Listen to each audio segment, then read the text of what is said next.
everyone. Thank you all the attendees for joining us today. I hope all the attendees had a great time networking with your peers in our networking lounges. A very good afternoon to all of you. I'm Snehil, welcoming you all on behalf of Solar Quarter and First View Group to our conference on PV Mounting Tech, Structure and Tracker Technology Forum, India and South Asia. So, before starting today's proceeding, I take this opportunity to thank and welcome our panelists for this event, our partners for this event. Platinum partner, Stroller Mounting Solutions; Gold partner, Sanchez's Structures Private Limited; Silver partner, ARS Solar Tech. Now, let me quickly take you through the agenda for today. We will be having two sessions today. First session will be structural engineering trends and latest advancements in tracker-based mounting structures for utility and solar projects. Second session will be structural engineering trends and new age mounting technologies for rooftop solar projects. We have a short video of our sponsor stroller mounting system, requesting my team to please start the playing with the video.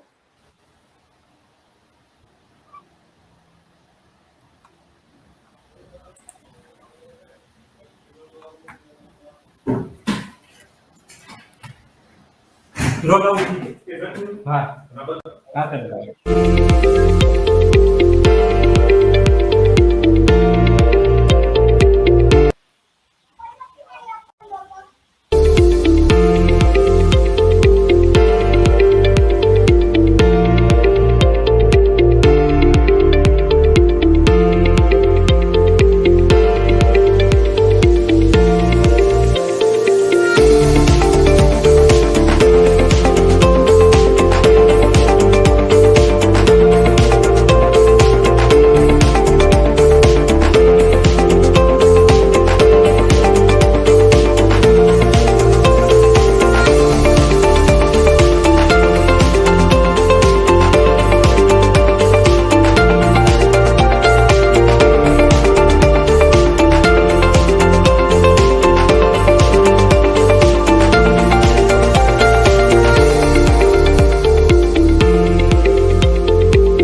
Thank you, team, for playing the sponsor video. Now, without any further delay, let's begin our first session.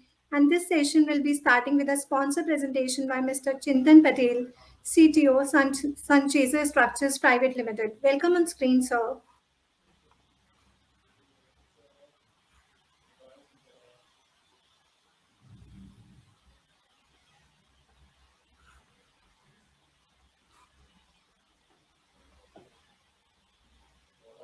So you're not audible.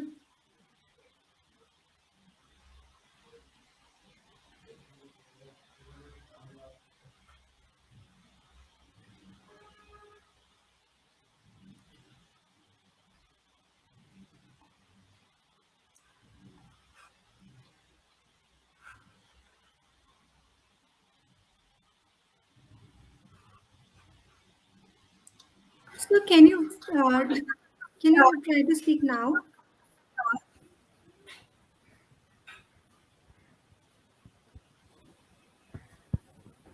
So can you use your headphones or remove it if you're using it already? We cannot hear you, sir.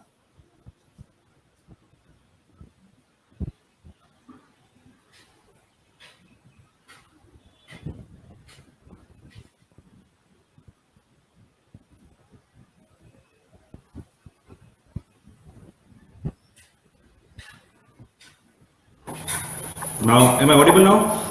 Yes, sir. Yes, sir. Okay. Yes. Hi, hello. Let me share my presentation.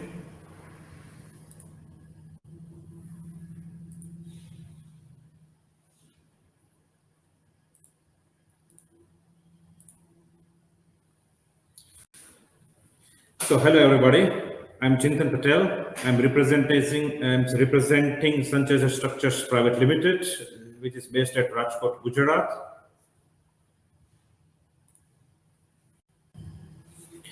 We are supplier of single-axis auto trackers, seasonal tilt, fixed tilt, MMS systems, as well as we supply OEM customers who are manufacturer of primarily trackers. Here is our aerial view of our manufacturing facility, which consists of machining, then plating plant, fabrication, roll forming division, as well as hot dip galvanizing. And for the trackers, the drive parts are very important, and we supply them pre-assembled. So we also have a division for the pre-assembly of drive parts. Our in-house strength, as you have seen on the aerial view, is structural design and manufacturing. We have our in-house structural analysis team. Then we have the drive parts manufacturing, which consists of very high precision machinings and cold formings. Sorry to interrupt you, Chintan, sir, but could you please make your presentation full screen? Sorry, Could you please make your presentation full screen, sir? it is full screen. Do you see the full screen presentation or not?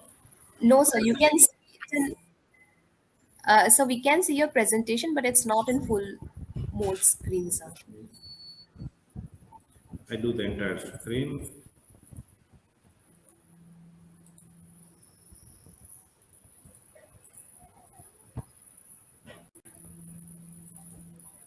Is it now full screen?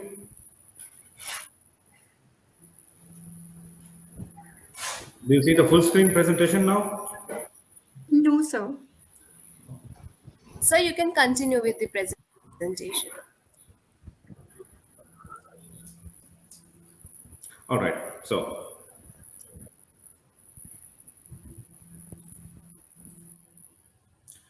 we have the project management team, the rust preventive coatings facility, controller electronics, which is a very key component for any single axis trackers that we assemble it dominantly in-house, as well as the testing and sensor evaluations, so on.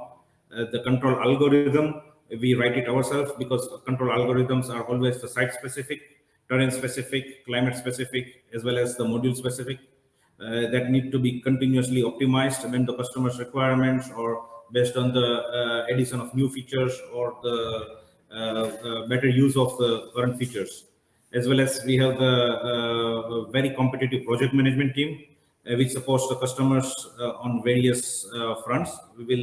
I will share about it on later slides. As I said, single axis trackers. So here I start with the introduction of the single axis trackers and some overview of it. So single axis trackers consist primarily of drive tubes, which is at the middle of the panels mostly. And on that, the purlin and the modules are mounted. Then there is a very key drive parts, which actually responsible for tilting the top tubes and hence the panels. To drive the drive parts, in our case, it's a linear drive actuator. There is two possibilities: either to use a drive tube, which is can be seen at here, or there for the centralized drive systems, or without the drive tubes. It's also possible with the directly attaching an electrical motor to the drive part. So the single axis trackers can be of two configurations, one being north-south trackers. North-south trackers means the panels would be facing on the south and would be rotating towards north. That kind of trackers are dominantly used on the on the end of the globe or on the top or the bottom of the globe, whereas on the near the equator, the east-west trackers are predominantly in use. because that's makes more economical sense in terms of the rotate from east towards west. A primary goal for a single axis tracker is to achieve higher energy output during the early hours and the evening hours. So here I represent a generation chart, which can be seen here is that in this portion, in the early mornings, one would have the better output, power production, as well as at the evening hours. So for the single axis trackers, there are, we can divide them on 4 verticals, or divide them into components. One being the structural parts. The structural parts, as said, consist of columns, torque tubes, purlins, fasteners, etc. Then the drive parts, which are responsible for tilting the panels, and these are predominantly moving parts. The one of the very key part here is the bearing part, which has to be on the post. So the drive tube, torque tube, it can rotate with less friction. Then the drive mechanism itself, the drive tube, which would drive the drive drive mechanism, and the electrical motors, controllers. Then the third part being control electronics. The controller electronics consist with the sensors and algorithm and memory unit and some other uh, electronic components.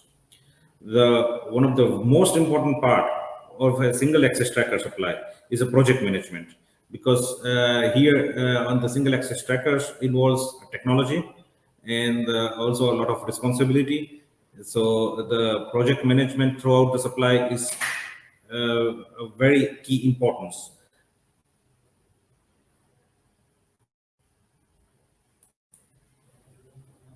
So the structure types. Now we focus on the which kind of structure is possible on the single axis trackers. One can be interconnected rows, kind of block trackers, which are the rows, individual rows would be connected through a drive mechanism or drive tube, and that would rotate the entire block on the same degree. So this is called interconnected rows. And the other being independent row. Independent row means the individual rows are connected with the parallel second row.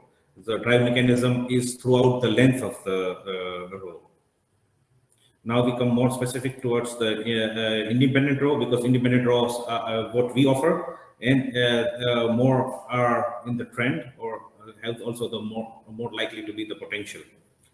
So on the independent row, there can be different drive mechanisms. One of the most commonly used are rotary actuators on the post. So the gearbox with the high reduction ratio up to 3000 possibly are put on the directly on the post, and then the support tube or the torque tube itself acts as a drive tube. In this case, the biggest disadvantage being that the torque tube has to be very heavy duty, and that makes the complete structure weight quite high. Then there can be a wire rope or a pull kind of things. The other can be a gear or tooth kind of things, and the other being a linear actuator, which we offer. So on all of this, there are some advantages and disadvantages, but based on the time constraint, I would be more focused on what we are offering. Then there is other two kind of parameters on the drive technique. One is intermediate drive, which means that the drive is only placed at the middle of the table, of the entire table, and that is responsible for driving, as well as the tilt hold, or to have the better damping. And this chart shows here is the damping. So where the damping is highest. So in this case, the damping is near to the drive part higher, as well as toward at the end of the row, the damping gets reduced. The other possibility is a multi-point drive, means the drive parts are placed throughout the length at multiple locations like this one. Here, the advantage is that the damping is also throughout the length of the distributed throughout the length of the table. It means that the damping is very much uniform throughout the table. Sanjay structures, we offer a multi-point drive solar trackers. So, which means it helps us to reduce the structure weight, 1 point. Second, it offers a very high damping ratio and uniform damping ratio throughout the table length. So it is more safer towards the harsh wind conditions. So finally, we introduce our model day chase, which is available in 1P and 2P configurations.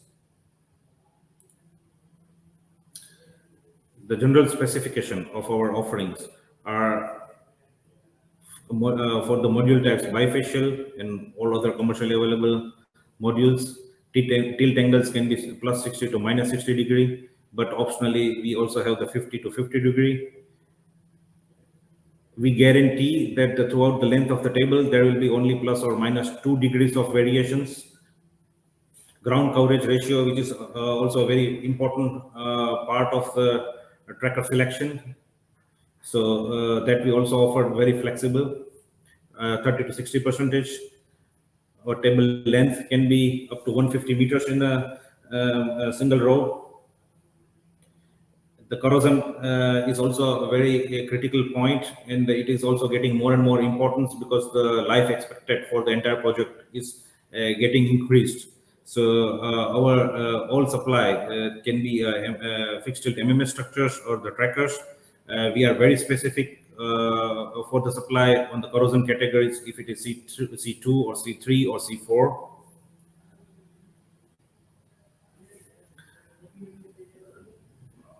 Wind resistance we offer as a standard from 20 meter per second, so 70 kilometer per hour in the show position at 0 degree, whereas sorry, other way around. So for any angle, 70 kilometer per hour, but if the wind speed goes up from 60 kilometer per hour, our weather station would detect it and send the signals to every rows so that it would quickly position at the stow position, which is 0 degree. And then at the 0 degree, our structures are designed to withstand up to 180 kilometer per hour.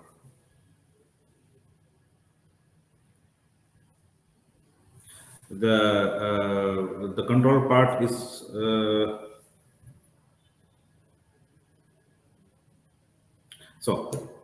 for the I'm sorry, but for the structure analysis, we use the ANSYS mechanical modeling CFD analysis, as well as for the customer's requirement.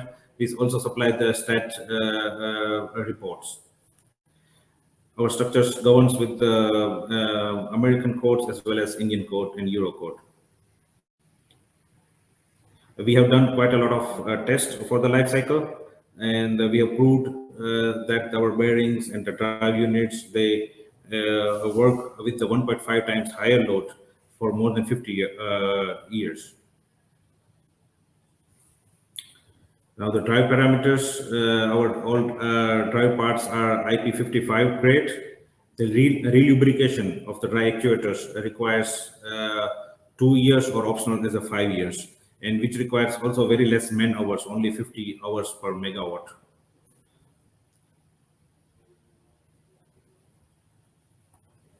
These all details you can also go through, you can get it on our website, which is sanjay.in. The drive algorithm, which is astronomical formula based.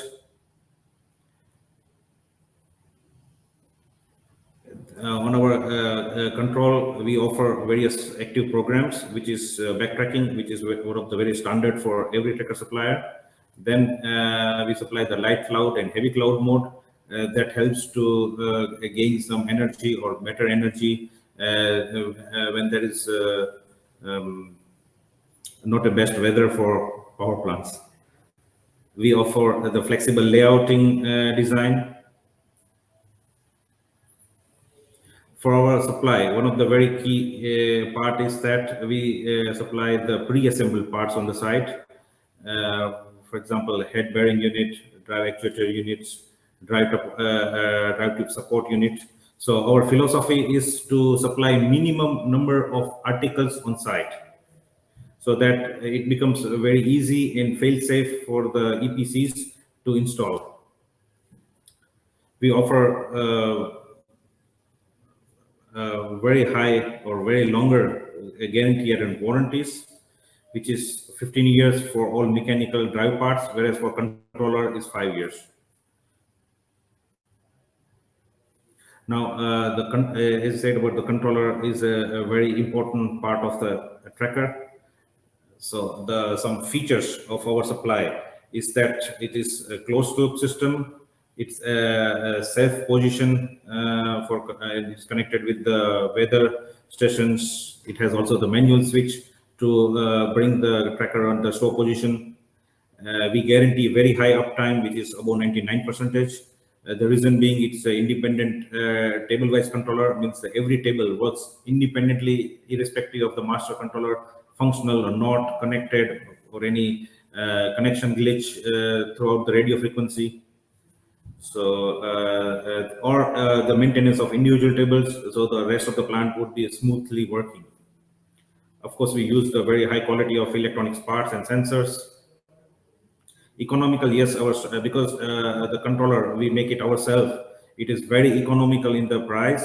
So it is also makes better sense for larger plants to keep a few of the controller in the spare on site.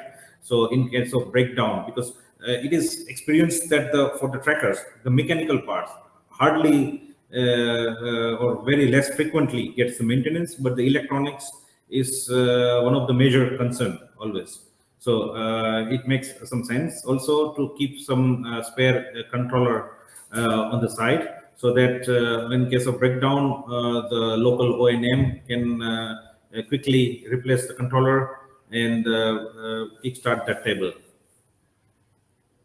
As well as it makes also more possibility that because of the economical nature of the controller, one can consider replacement of the new controller after 10-15 years if required.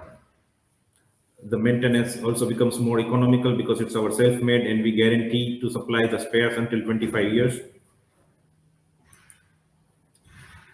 The project management is one of the very key component of our supply. Here we offer the layout design, means customer's layout. We can schematically plan out, then pitch distance guidance, and how much the energy gain one would gain by the increasing the pitch or reducing the pitch, what would be the disadvantage, this kind of guidance. Pile depth based on soil bearing capacity reports. Then the corrosion protection is already have covered. The supply part of our project management is that we are very capable to manufacture for the larger projects. The quality of the supply is of very prime importance. The whole quality documents and a lot of quality parameters are maintained as well as documented and also supplied to the customer as a standard practice. Supply coordination, which is also very important because we want to, or better to plan just-in-time supply, means it means the installation team and our supply team or project management team would coordinate well, so that the installation team would have the parts available when they need it, and also not too early or not too late. Installation aids we offer, which means the installation schoolings for the installation team, then post alignments, how to check the alignments and so on. We, in our design, standard design, we have quite a large tolerances, which I can let you know on your interest. But even though the post alignment, how to check it, how to monitor it, how to document the quality levels, our project management teams guides to the EPCs. The pre-assembly of parts and how to handle them, then the installation of structures, drive parts and electronics installation. That mostly we do it in our supervision, the drive parts and electronics manufacturing. Electronics installation. The electronic calibration is always done by ourselves. So that is a part of a project management as well. Pre-run of the plant, it's also in our standard scope. The quality guideline means to O&M we guide how to make the quality documentations from their sub vendors or sub installation teams. For the maintenance, the schooling to O&M, for the preventive maintenance, for the breakdown maintenance that is done by our project management team. Suggestions for pay, as I already explained, that the control is one of the key parts, so it is makes better solution to reduce the breakdowns, to keep some spares on the site, spare supply coordination, and of course, if needed on the later years, upgrade it and updation.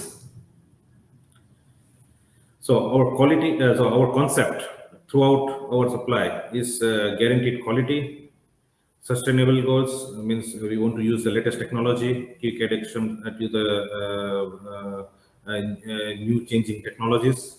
We use modern equipments in our production. Project on time, that is the prime criteria for any project-based business. Experienced team, yes, we are comprised of a very well experienced team. Chintan Responsibility of sir, a lot Chintan of sir, sorry to yes, interrupt you, but we are running out of time, sir. Kindly wind sure. up So as soon as and possible. now I would skip some part, but I would finish in next minute. Sure, sir. So generation gain, very quickly saying that we do also a lot of generation data. We have test trackers on our field, and we monitor them with the modules, different kind of configuration, different kind of ground coverage ratio. Then we also have the 10-degree tilted trackers and like that. And there are some based on your interest, I can always share this, or I can present you one-to-one basis this generation benefits and their advantages and so on. So then that's end of my presentation. I thank you, and for if any questions, queries, please let us know. And for any details, we request to visit our website www.sanjayzer.in. Thank you.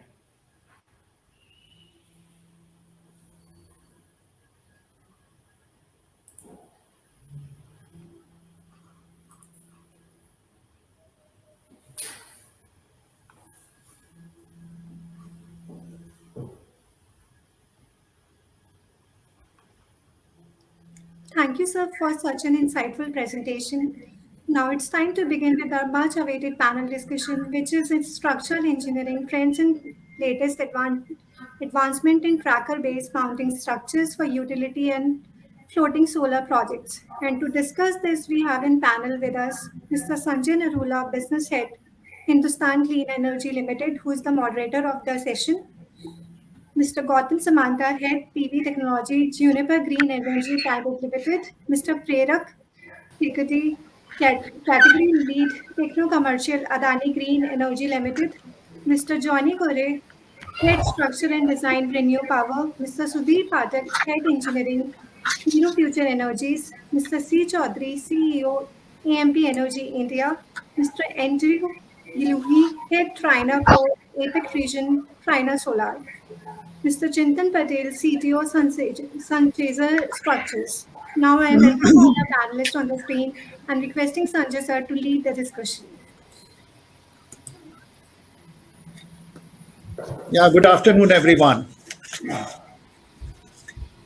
Good afternoon. Good afternoon. Yeah. Welcome, Sanjay. Hello. Hi, Sanjay. Am I audible? Yeah, you are audible, Gautam. Okay. Thank you. So we have a panel of eminent people from their different fields, which includes Gautam from Juniper, Prerak from Adani Green, Sudhir Patak from Hero Futures, Mr. Chaudhary from AMP Energy, and Mr. Andrew from China Pro. So some of the speakers like Prerak and Gautam had requested that they are engaged into some other discussions also, and they would like to start.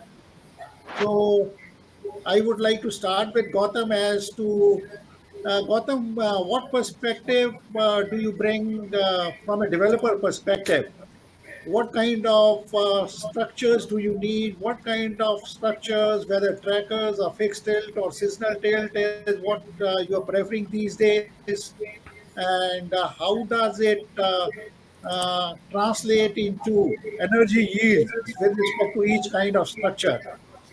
And what is the best combination that you have arrived at given the current commercials, current PPAs, and uh, metal prices, and the current environmental conditions? What is the best set that you think it is the best bet for the developers? Thank you, Gautam. Sanjay. Thank you, Sanjay ji. Thank you, Solar Quarter, for organizing such a wonderful webinars. I mean, though this is something bit different on the structure side, but you must understand, like in a solar power plant, every BOS component is very important. In a sense, module is the high ticketing item, but in the DC side, if you look, then next to module is the solar structure. And as we see today, that the tariff is going down. So therefore, we have to be very careful in terms of the structural design, what we do. So not only that, how it is reliable and durable, so that it can work for 25 years with the different environmental conditions. So to do that one, I'll go through a very simple formula is called LCOE. So the tariff is low. The capital cost, whatever it is coming, either from the fixed. Let me think about the three structural design, what we have mentioned, Sanjay, like fixed tilt, seasonal tilt, and the tracker. Fixed tilt is more common in a sense people are following, particularly for the utility grade sectors, right? What we are doing today. We have done also seasonal tint, right? Every 6 months we change the angle, but there is a risk involved in that, which may crack a micro crack in the modules, so therefore, if it is not done, because every the tilt, the design is there, slot is there, but when we do it manually, we are not doing any automatic this thing, that there is always a kind of a mechanical shock which are receiving, and there is a chance that there is a create a kind of microcat which is fatal for the module in a longer term, right? And the next one is called the single axis tracker, which is very, very popular with the bifacial module as well, So from a developer's perspective, what we do actually, so there is a word is called get more from the less. What does it mean? Like earlier, when in 2010, the AC/DC ratio was 1:1. But today, what we are doing, we are overloading, say 40 to 45%. I'm talking about the fixed tilt for the moment, So therefore, so if we want to do it, on the overloading and try to get the more generations. So if you look at the LCOE formula, that on the denominators, how we increase our generations. So there are several ways, through the overloading, through the single axis trackers, with the design with the bifacial modules and all. But at the same time, you have to look at the module, like the module, not only durability, even if the same structure is also supposed to perform equally. As far as the static load is concerned, let me talk something like, today, what the module load, I am talking about the monofacial module, about 28 kilo, 540 watt to 550 watt modules. If you look at the bifacial, is like, 32 to 33 kilo, right? So looking into the engineering design, like 1500 volt systems, if you divide, and these modules are coming in the two different format, in fact, three different formats, in a sense, like M6, M10, and the M12. If you look at the M10, then maybe 45 volt, and so 1500 volt divided by 40 volt. So it can accommodate maybe around 30 numbers of modules. So 30 numbers, and roughly if we multiply with the module weight, so load is around 1000 kg. If it is a bifacial modules, and there are, if you go for M12, then the voltage is less, because to get an 540 watt modules, only 110 cells are, I mean, half cut cells are required, So therefore, so the voltage are less, in a sense, like 35 volt, and the 1500 volt divided by 35, you can accommodate more number of modules in the same area of the structure. So what I want to mean from the static load point of view, so uh, instead of the 1200 or 1000 load, it may go up to 1200 kg static load. But these load conditions, is performing very good in a normal conditions. But if we see that if there is a wind speed, and obviously it is a location specific as well in the coastal area, you have to be very careful in terms of your design. So if the wind speed is going, say, maybe above 80 and then 100, 120, Chintan has given a good presentations, this is very good on that. But practically, you have to see that your foundation along with your structural design, how good it is to sustain such an environmental conditions when the wind speed may be 140, 150, so all these parameter, particularly in terms of the quality perspectives, one has to be very careful. There are two things: the quality, that the material, the similarly when we are doing the project monitoring, and as well as we have an internal the quality document as well as the ISO compliances. So those things, say for example, wind tunnel is something like IS, say 800, and then the other component IS something like 875 or 770. Those numbers we have to comply as well, so we have to be very careful in terms of one is that selecting the right structures with the engineering design, number one. But obviously we should not be like so 22 tons or 23 tons, may go up to maybe 26 ton, I mean, with the kind of the module load conditions and as well as the wind tunnel test and all. But on the generation side, definitely, even in the fixed steel structures, but it should be also location specific, that would get a better generation. But these generations are on a several factors. The degradations of the modules, not only the first year, on a year-on-year basis, as we have seen that it is performing much better. So in a sense, like the monofacial module is 0.5% degradations on year-on-year basis, but the bifacial module is 0.45%, and going on the P type as well, going forward with the N type, this will be another further benefit. But though this is a very specific task, like from the structural point of view, but we have to be very careful that when we do the project management, we must maintain a certain quality standards to achieve our target. And obviously in a totality, like there are several other tests to be conducted, and finally what I want to say, that we have to do a value engineering in terms of all possible combination, that how best it can work and best generate, and from a developer's perspective. And the tariff is also, as you understand, is going low and low, so we have to be sustained for that one. And Sure. particularly when we work with the EPC players, we have to see that they are also as a little on the margin side. Thank you, Sanjay ji. I took a little more time, but Yeah. it's fine. Thank you. Thanks, Gautam.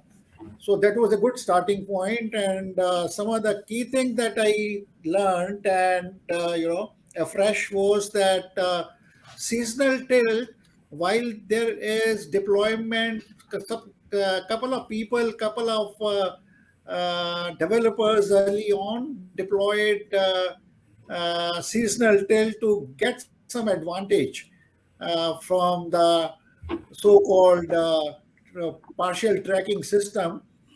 But being this being manual is definitely susceptible to micro cracks and damages being caused on the module. So I think Absolutely. The longer term, there is always a kind of a damage. We don't check regularly like the EL images, I mean, in the yeah, particularly in the module, but there is a sure, portable EL machines, one can go and check it, right? sure. So that's a very valid point. So, and also you talked a lot about quality. How do we substitute the wind tunnel measurements, which we are not doing on our structures, which some of the leading global players would be doing. So you brought good perspective from a developer side. So I'll go on to Prerak now, who's been doing a lot of sourcing for Adani Green for all the structures. So Prerak, we would like to hear from you your perspective of what quantum or what proportion of your total portfolio in the current scheme of things is getting on what kind of MMS technologies, and what are your key considerations for selection of structures, the kind of structure, kind of material, whether it's a normal material or it's a high tensile postmec material, which is being hard and deployed lately. So it would be good insight from your side. Sure, Sanjay ji. Just on a portfolio side, so we procure more than 2.5 gigawatt of structure last year. So in that, we have considered more than about 1.5 gigawatt of tracker, and near to 1 gigawatt was fixed tilt. So as Gautam ji rightly said, the seasonal tilt we already have tried, but we found that fixed tilt is more reliable on long term. So we are also considering fixed tilt when we are considering the structure. Now when we are thinking about the overall objective, so always LCOE is the last parameter, right? We all want to have a, a based result in the LCOE, and then we can get it through the reduction of the cost. As rightly said, that module behind module, the structure or tracker is the next component which is having the highest value.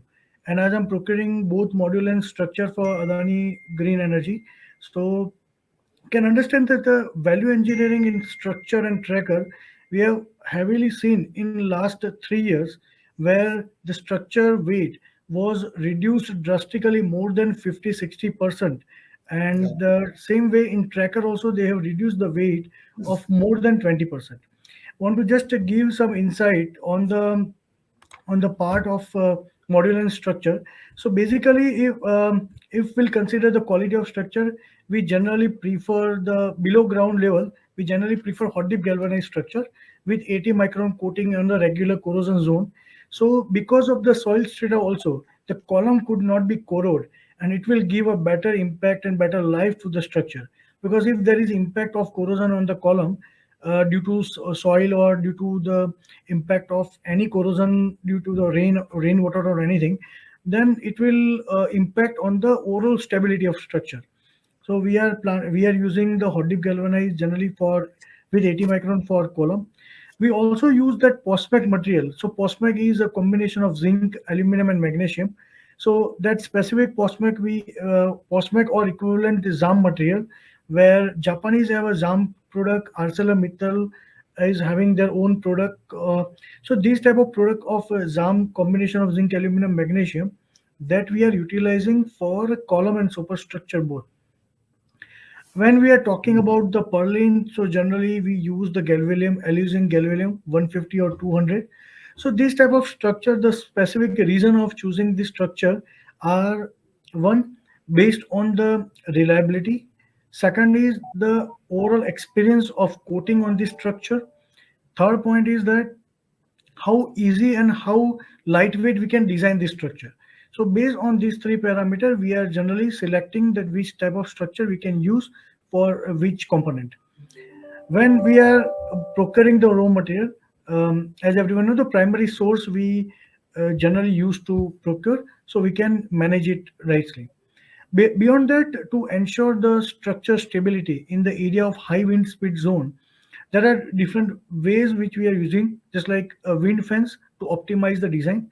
Because when there is a high wind area, just like Gautamji said that more than 140 or 150 speed is there. So in this case, wind fence can helpful to restrict the wind and to give the lighter weight structure with a better life.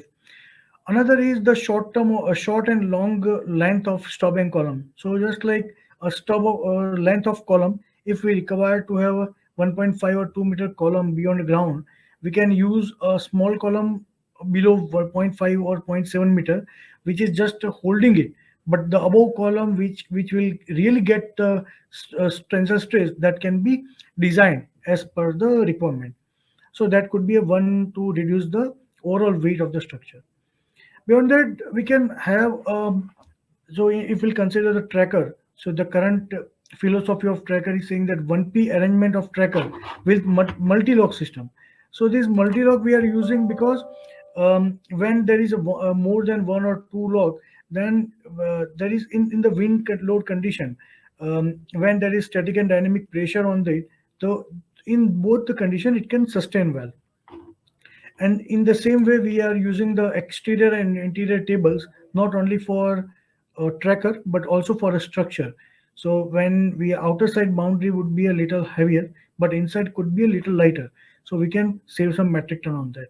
So these are the ways how we can make you in the high wind zone also we can make the design a little lighter.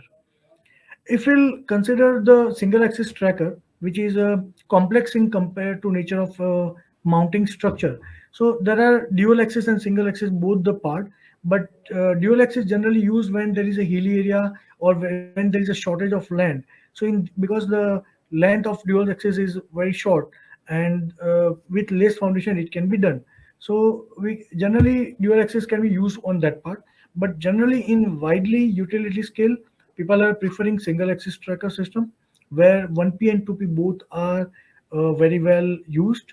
uh, Generally we are using 1P because of the reason to have higher sustainability, and also on the generation part we are over on our calculation we are getting benefit, and cost wise also 2P is higher than 1P. If we consider the drive mechanism of single axis tracker, we can consider the slew gear, actuator, or worm gear, and rope. So these type of different technologies which is driving in the single axis tracker. If we consider the tracker and how we can enhance the output on the tracker part, so we can use the multi-drive tracker with for better stability. Beyond that, we can do the for a key strategy. So if we want to procure the MMS and tracker both, so in both the part for the strategy, we are generally utilizing the strategic tie-up with giant roll formers, and we choose the roll former. So one time it was happened that in 1 year we are having 75,000 metric ton of procurement in 2016-17, and we have explored almost all roll formers who do the conversion in India, and also we did some roll forming from China. But we personally feel that we try to explore this steel item maximum in India, and now many roll former have developed their capacities, and now our complete requirement of steel is fulfilled by the Indian roll formers. So we have strategic tie-up with some roll formers, and also on the tracker technology, we are having some good strategic tie-up with giant tracker suppliers. Just like we have purchased about more than 1.5 gigawatt of tracker from Artec recently. To do the procurement, we do some specific strategies. Just like one is a fact-based negotiation. We go to the nth level of parts and component, do the analysis, and co- preparing what is the cost plus base model, and based on that we are doing the negotiation. So this is how we govern on a procurement strategy part. If we'll consider the module and tracker combination, which Gautamji already said that yes, bifacial with the tracker always give a better output, and also the string configuration. If we'll consider the three string or higher, that can give us a better benefit. On the degree of tracking part, 45 to 60 degree generally governs in tracker. In MMS, degree based on the latitude of where you are located, your project is located. Based on that, the degree has been decided. If we'll consider the tracking, so how we can increase the overall output of on the tracker part.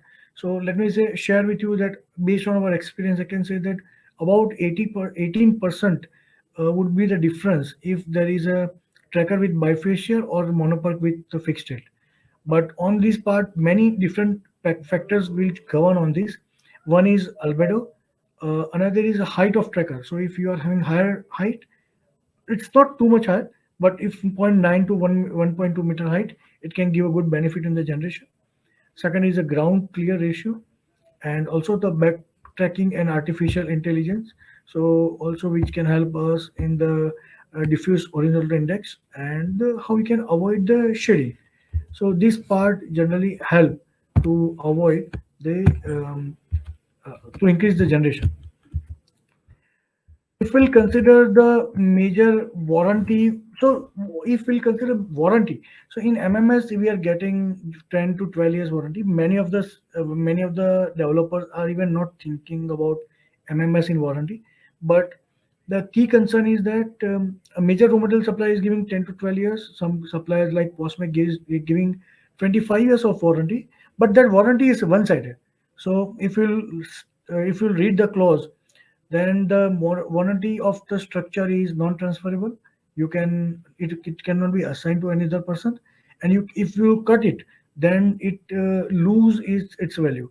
And generally, if you'll see the module mounting structure, you have to cut the coil, so the warranty could not have value on that part. But yes, in tracker we are having 5 years for entire system and 10 years for steel structure as a warranty. So these are the basic parameters. Beyond that, there are some challenges which I want to share here on this platform. The different size and hole of module is the biggest challenge for structure. Generally, what happened that module price and market is so much volatile in last 1.5 year, 2 year, that and it happens that sometimes you are thinking that X brand module, another time you choose another OEM. So and at the starting of the project and end of the project, the entire scenario is different. But in this case, if you want to change the module, and if you have already ordered the structure or you already received the structure, that is the biggest challenge.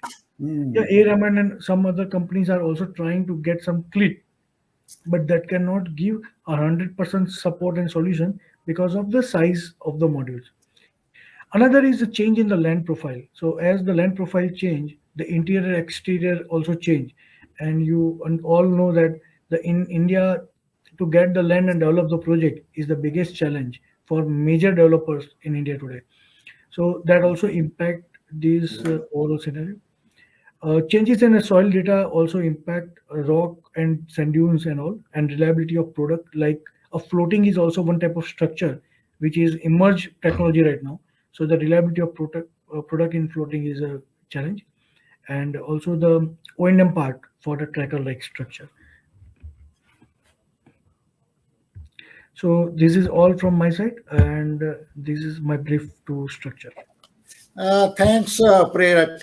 You got a lot of good perspective, and hats off for deploying 1.5 gigawatt of trackers and 1 gigawatt of fixed tail. That's a huge number.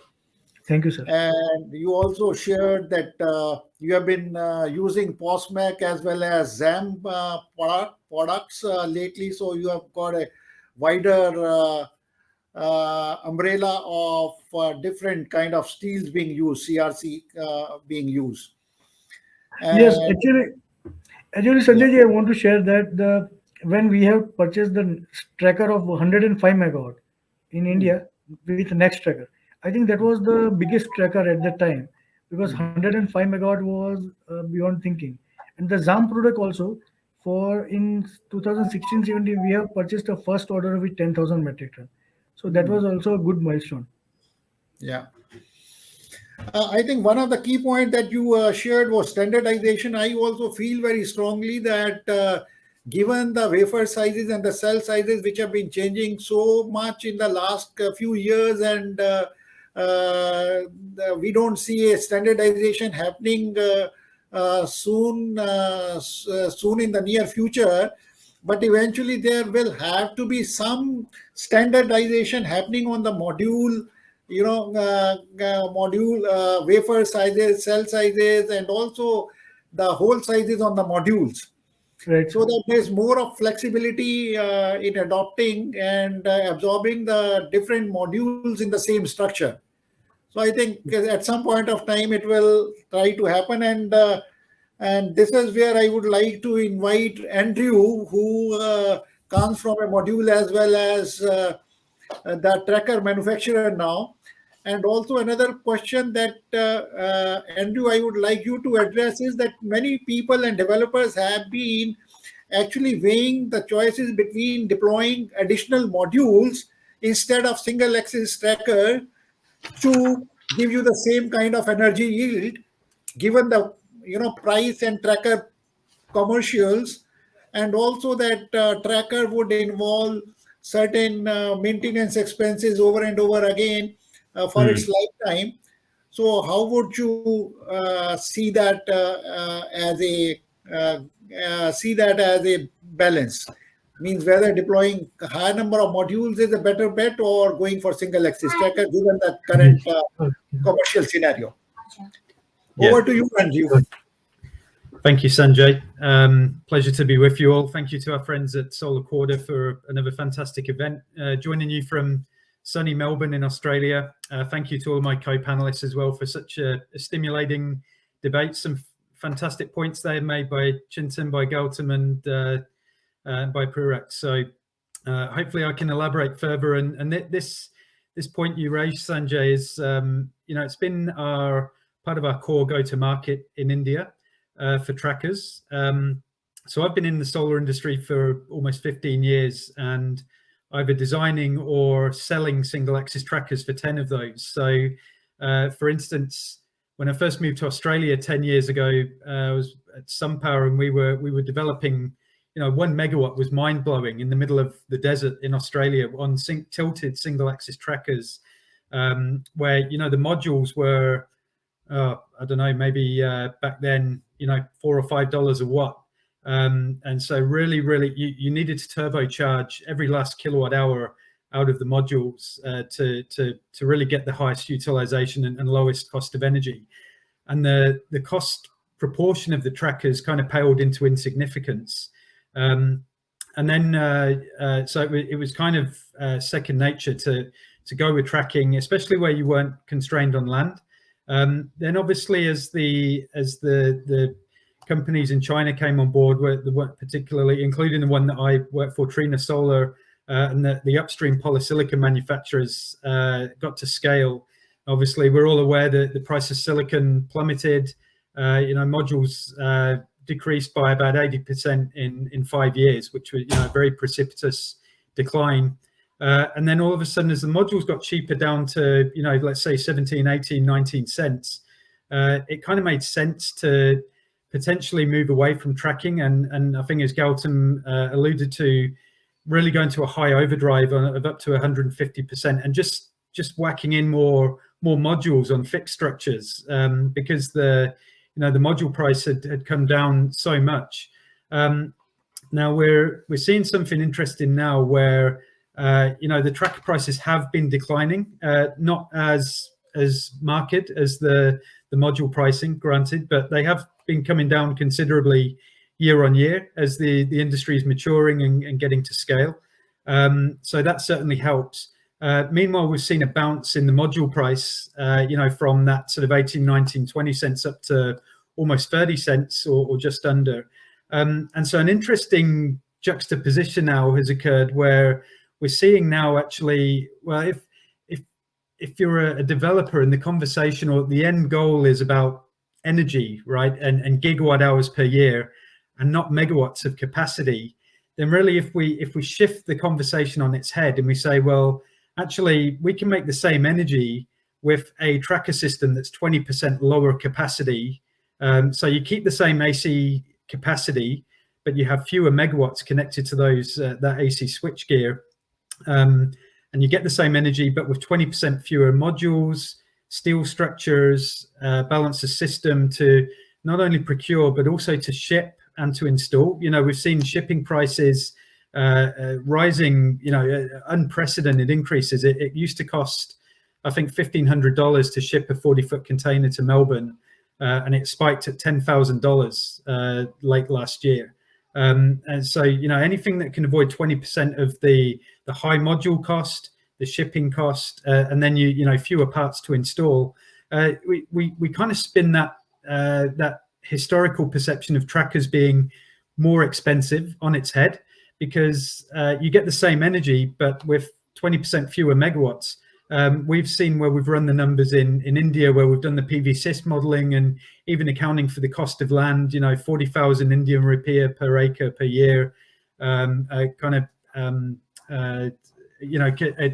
inflation at 2.5% and so forth. Even with that additional cost of land in the equation, we're still seeing not just a lower LCOE of in the order of 8%, but actually absolute capex reducing by about 9 to 10%. So, for the same energy, trackers can save you 10% overall on the capex. Now, to I think Prerak's point, it's super important though that obviously trackers are inherently more complex engineering systems than fixed tilt. They have motors and drivetrain components, things that move, things that do require more maintenance. So obviously the numerator denominator part of that LCOE equation, you're trying to minimize your capex, not just through the component supply, but O&M. So it's super important to partner with a tracker supplier that has an extensive track record, has the bankability reports, has the balance sheet to support the projects, and just swap everything out if there are any batch problems, and partner with a supplier that's been in the game for years, right? Who's been had time to cultivate these two-way important relationships with the critical equipment suppliers like the actuators or the slew drives or the tracker controllers. So you can over time implement very rigorous vendor qualification, and that manifests itself in a super low failure rate of those critical components. Like for instance, our linear actuators have a 0.03% failure rate because they're well proven components in not just solar, but other multiple outdoor applications, well proven in low temperatures, in high temperatures, dust, and so forth. So, even though they do have bits that move, and there is a little bit more maintenance, but actually the corrective maintenance is really quite low when you're using quality components. Then where we've taken a design for assembly approach and made sure that the components are cost effective and productive to maintain. The preventative maintenance and inspection costs are very low also. So that goes towards minimizing the OPEX and the O&M. We in our modeling, we assume a 20% uplift on OPEX, but actually when we consider that it's often more cost effective to do the vegetation management and clean the modules with the robots on a tracker, actually we see the overall O&M cost being very, very similar to fixed tilt, and that's notwithstanding the manual inputs for seasonal tilt and so forth that aren't required. We can also do some cool things with the tracker, like during heavy rain events, we can put them at maximum tilt to basically get free module cleaning. Also during hailstorm events, we can go to automatic full tilt to minimize the preponderance of micro cracking during hail events. So the hail comes in at a really oblique angle. So that's quite interesting. Also flood, we're seeing more and more sites now that the more gigawatts are built, the sites are getting more challenging, right? So either in terms of geotech, where you're probably having to pre-drill and concrete 50% of the foundations. So that's where it's important to partner with a tracker that has a low pile count. And certainly the two portrait trackers with our 650 watt modules now, they're as low as 100 foundations per megawatt. When you compare that to a one portrait, that's 250 to 300. So that's a big saving in of itself. But then when you're considering concrete costs, that just really turbocharges your savings by going to 2P. The 2P also have a really good slope tolerance because they tend to be a bit shorter in length than a 1P single row. So there's less preponderance for the trackers to oversail these changes in slope direction on site that require quite expensive cutting and grading and civils costs. And also they're unlinked east to west, right? So they have a standard 15% slope tolerance in any direction. And actually we have a special type of spherical bearing that's patented to Trina that fully articulates in all three rotational degrees of freedom. That makes it super forgiving during the installation, so that if there are inaccuracies or anomalies on the topography survey, instead of having to call out your grader to cut in or build up the site to make the tracker work, we have the bearings are actually very, very forgiving to accommodate these changes in section with very minimal grading. So in Australia, for instance, we found that can contribute around about 1.5 US cents on sites that have uneven terrain.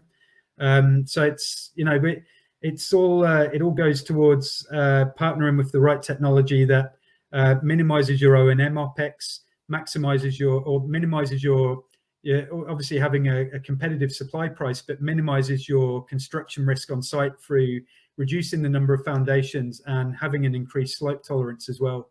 And then I think as Purek and Gautam alluded to, the intelligent tracking, where, you know, things like putting the bifacial modules in a flat position automatically in heavy cloud cover events, where it sounds counterintuitive, but it's better to put the bifacial modules flat rather than continuing to track, because the sunshine's coming through and hitting the clouds and going in every direction. So if you actually put them flat, it increases the pickup of the reflected irradiance on the underside of the modules. So we employ that kind of technology. We have the machine learning so the trackers learn over time how to deviate from their standard algorithm to eliminate all instances of near shading during backtracking. Even on completely flat sites, that's often very, very challenging to fine tune and eliminate entirely. So especially where we quantify and we have independent verification on this, we can go up to 8% more kilowatt hours per kilowatt peak on sites that are uneven in terms of terrain.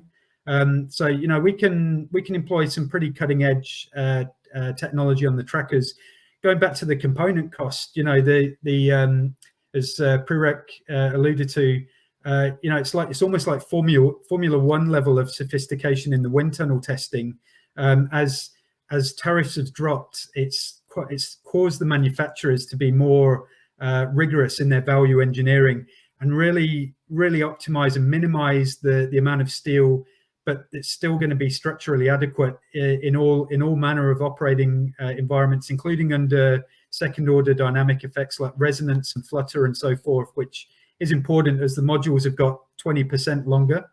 And we employ, you know, we do the wind tunnel testing with, you know, world leading wind consultants like RWDI, CPP, full aeroelastic 3-dimensional scope of testing.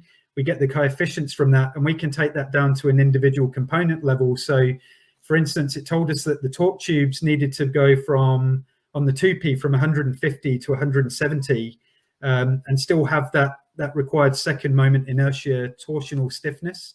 It tells us that on the outer structures, the wall section thicknesses on the tubes need to be 3 millimeters and 2 millimeters on the inners. So it's that kind of level of sophistication in the wind tunnel testing that's really shaving off every last fraction of a cent per kilowatt hour from the LCOE. So, you know, hopefully we can get down to that $27 per megawatt hour in the bid pricing. So I'm really privileged to be participating in the Indian market. It's staggering how many gigawatts are out there being tendered, and being part of this thrilling journey to decarbonize the grid over there. You know, the size of the grid in Australia, the overall grid, is something like 65 gigawatts. So to see the number of gigawatts going in India, you know, being bigger than the national grid of an entire country is truly staggering. So yeah, everybody in the industry there is to be commended about you know, how the part that everyone's playing in this journey, because it's thrilling to be part of. Thanks, Andrew, for sharing your inputs on this. And as you said, that deploying single axis tracker could result into lower LCOE by 8% and a lower capex by about 10%. So, which makes sense to go for single axis tracker in the current situation. And you also said that the OPEX and the uptimes of single axis tracker are quite high, and OPEX is not what it used to be. It's much come down in the last few years. And also the machine learning that you have integrated to work for the developers during the non-sunny time, isn't it? When you have cloudy, so Correct. that's the time that when developers fear that instead of gaining, they would actually be losing in generation. When it's Yes. not a clear sunny day, it becomes a challenge with the single axis tracker players to see whether we are getting what we should get with a fixed tilt or not, Mm. and we are even getting lower. So that's always a question. Now, I like to get back to Johnny, who actually does it on the drawing board, designs all the structures. So, Johnny, if you are there, please enlighten the attendees by sharing what kind of innovations in design, changes, value addition, VAV you have been doing in the last couple of years uh, Yeah. that are important for us to know. We already know that the weight of the structure has already gone down from initial heydays when we were doing thin films, and it used to be about 90 megawatt, 90 metric ton per megawatt. And Yeah. lately it had come down to about 50 metric ton per megawatt. And with the hike in module wattage and increase in efficiency, it's already down to about 17 and a half to 18 metric ton per megawatt. Yes, Sanjay. Uh, so other than the advantage that you are getting from higher module wattages, what is it in the design that you are doing to optimize, improvise the structure scheme and design? Would you kindly enlighten the attendees? Yeah, basically only depends upon the site condition, like what kind of site condition we're having here. Like in the like heavy wind zone areas, we are looking out for the wind speed, and based on that, we are preparing our design. And secondly, as you said that regarding the higher module wattage, that is also really helping us to design, like optimize our design as well. Because earlier the people were working with the 35 tons per megawatt, and now we are approaching to the 18 tons, 17 tons per megawatt as well. So in the respect of the design, like we are doing some analysis part like on the StatPro software and some other softwares we are using right now, through which we are analyzing, like do this some FEA part as well. So these kind of things helping us to optimize our structure. And we are also looking for some new material as well, like at present we have gone with some Japanese material, like it's a ecogal or this super dyma, and this postmac and this magnalis as well. So we are looking more material like through which we are getting maximum strength, and which help us to optimize our structure and to reduce our project cost as well. Could you also highlight, Johnny, as to what was the portfolio that you deployed? What was the size that you deployed in the last 12 months' time? And how much of it came from fixed tilt and how much from single axis tracker? And when you are outsourcing, are you doing some kind of engineering in single axis tracker also, or are you just outsourcing it? What kind At of present, we are not using the single axis tracker. We are going with over this seasonal tilt as well as over the fixed tilt. And to reduce the timeline, maintenance timeline, we are just optimize, like we are designing our structure in that phase. Like okay, it should be in a this is in the seasonal.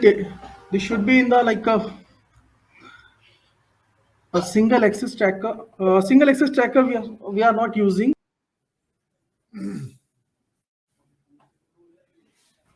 Sorry, there's some interruption there. yeah. Like so first I'll talk about this seasonal tilt.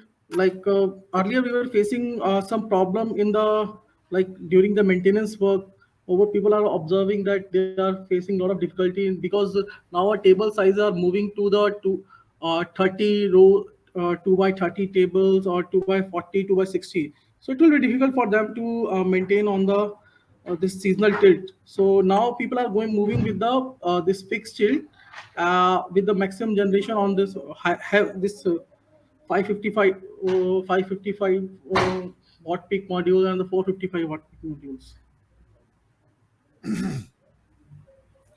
All right, so that's quite a surprise to hear from you, Johnny, that you are only deploying fixed tilt structures. Yeah. Any specific reason as to why you are not going for single axis tracker? Because single axis tracker, especially down south where you are closer to the equators, are supposed to be delivering much higher yield and going to be giving you a lot of cost benefit and cost benefit. What's the reason that you're still going with fixed tilt only? Any Sanjay, specific reason? Sanjay, for this tracker system, we are having some mechanical parts, and earlier we were using this thing. This like there are a lot of problem we are facing at the site. Regular maintenance is required, and some if any breakdown happen. So like generation is also get hampered at that time. Suppose if you're going with the fixed tilt, there's no issue for us. I think that's quite a bit of feedback for the single axis tracker people to check with you and take your feedback and probably work on it as to why single axis tracker is not cost effective or productive for. Mainly only on the cost part we are taking that thing.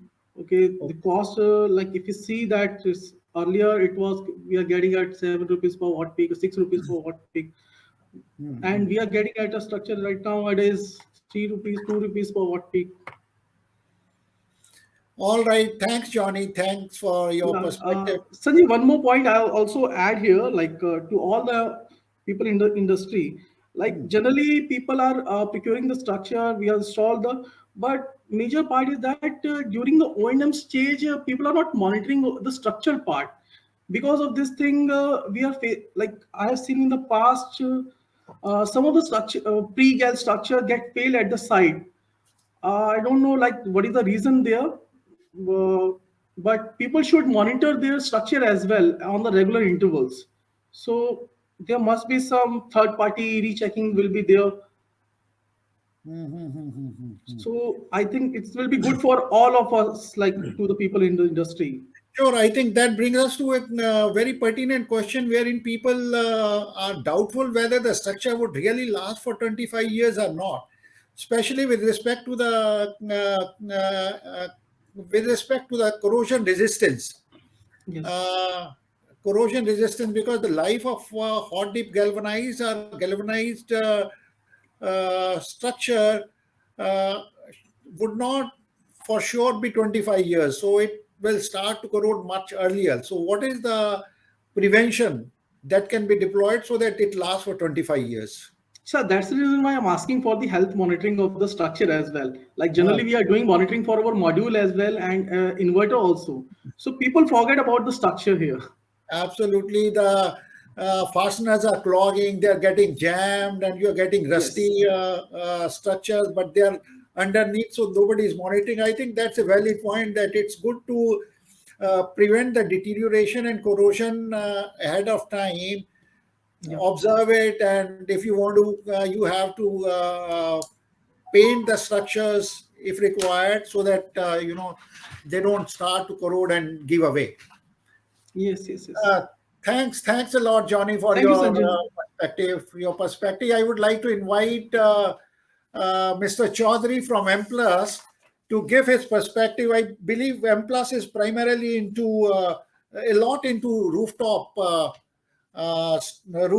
installation, C&I installation. So it would be good to hear his perspective on what kind of structure they use. Are they any different? There are smaller rails and different. What are the innovations and adoptions that are taking place on the rooftop structures? Mr. Chaudhary, please.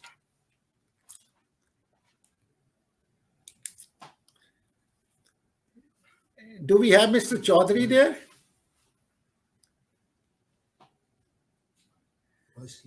In the meanwhile, can I invite Mr. Sudhir Pathak from Hero Future, my friend, to share his perspective? Hanji Sudhir Hi, ji. sir. Yeah, Welcome. yeah. Hi, sir. Hi, hello, Yeah, G. uh, definitely. Like I was hearing what Vinay Khore was telling, Hmm. and I understand that. See, like, and I've been quite while keep on telling that trackers are really very very good on paper. They are very good on PV syst, right? And those who have touch base the tracker, they know the tune of it. Okay, so Hmm. that's why you can see those kind of statements from Vinay Khore. Okay, Okay. and even we also have the experience of trackers. We have 400 megawatt of trackers installed Hmm. running. Hmm. Hmm. So means I'm not stating that tracker is bad, Hmm. but there is the concerns which has been raised by our co-panelist. Hmm. Like this is very very important. Hmm. For see the what is the intent of taking tracker, right? What are Hmm. we gaining? We are getting the GTI. Hmm. That is the essence of tracker. We are getting GTI as compared to the fixed tilt. That is the simplest thing, right? So if we do not gain a GTI what we are designed for, then we do not need to use it. Hmm. As simple as that. So and uh, like a fixed tilt, in the fixed tilt you have to make that tilt very fixed. So your GTI is very very clear that you are going to gain the GTI throughout your life, or maybe by 10% or by 8%, whatever, based upon the latitude of your location. Could you The tracker, highlight, for the benefit of the attendees, could you highlight what GTI is? yeah. See, GHI is whatever you are getting the radiation from sun god on the horizontal plane, Hmm. and GTI is like when you tilt the plane or the module, or POA, Oh, what we say. So whatever radiation you get there as a tilted oh, irradiation. inclined Yes, so relation. All yeah, right. or say POA. Yeah, so yeah, so the essence of a tracker is that it gives you a very huge GTI as compared to, or POA gain as compared, or you can say transposition gain as compared to your fixed tilt structure. And this you are dependent on a machine which has to run continuously every day, not in the night, continuously every day. It has to run up and running. Okay, so as of now, the very important underlining is that how do we monitor that? Yes, really, whatever GTI we used to get from each table, because typically what we have, we install pyranometers, or suppose we have 1,000 number of trackers in the field and we install two pyranometers, right, which are on the POA. So people are vehement in just checking the POA of all those two parameters. We simply forget what is happening to the remaining ones. So I have two or three suggestions. I think we are short of time. Number one, that the tracker OEM should be having a clear, good design strength. Who has done, first of all, the wind tunnel test? It is must. If anybody says wind tunnel test not required, I simply ignore that OEM. Wind tunnel test is must, because that tells about the ruggedness of the tracker. Second thing is that, like in their algorithm, there should be a kind of a closed loop control system, wherein there should be a kind of an inclinometer in each table, which takes a feedback that yes, if my tilt was to be 40 degrees, is it 38, is it 42, is it 37, or is it 12? So that it gives an immediate alarm, so that somebody can either automatically come and correct it, or there is a kind of algorithm which tells yes, you're losing this quantum of energy. So because typically what people say that my tracker uptime is very high. So tracker uptime does not mean that okay, my tracker is working. It is really tracking. Some OEMs also say that okay, even if it is not tracking, it is at the stow angle, so it is still generating. So they do not count that into the uptime or in the downtime. So these are a lot of misnomers which are there, which I think one as an industry we should clearly get all these things signed off. That yes, and third thing, that's I think one of the fellow panelists told that it is much more to the maintenance. So since those who have burned the fingers, they already know how much maintenance does it need, whether it is actuator or its bearings, or you can say that there is a backlash error. And even many OEMs, they try to run 6 to 7 tables with one actuator, or one, like I'm saying, whether you take it as a block tracker or you take as a common control system which pushes the current to 7 of them. Okay, they optimize there. wherein like if one table takes 2 minutes to run, they drive 7 of them, so it takes 14 minutes for a complete cycle. By that time, sun has moved somewhere else, right? So PVSys, what it believes, that yes, PVSys believes that my each table is running very very well. So it's a word of caution to all those who haven't burned their fingers, that please assess these things and then only go ahead for it. So this is what I'm trying to say. This is very important perspective. Yeah. Thank you. Oh, very good. Very critical and very constructive, important feedback, Patak Saab, for all the people who are into single axis tracker, including Andrew, for a food for thought as to how could we get take care of all the issues that you have pointed out. You know, Ju- just adding one more point, that uh, the wherever you are taking a tracker, you should have enough spares, and even the OEMs, they should have the service centers nearest to it, so that and please understand, this will add to the cost. So sure. there should be like you have a Schindler's lift, okay, that and they have a guarantee that I will my service center will be within 5 kilometers from your house or building, so that they can have a quick turnaround. Their like empty TR is very very good, right? So this is very very important. Yeah. Thank you. Sure, understood, understood. So, sure. So the uptime doesn't only mean that the tracker is working; it has to be rightly working. It shouldn't be working at 38 degree where the sun is at 42 degrees, or it doesn't have to be working at slow position. So basically, if 80% of the trackers are giving you gain and 20% are not, and they're actually resulting into loss of generation, so it doesn't give you the right cost benefit. So sure, I think if we can go to the question and answer session, Snehil, and if there are any questions, so uh,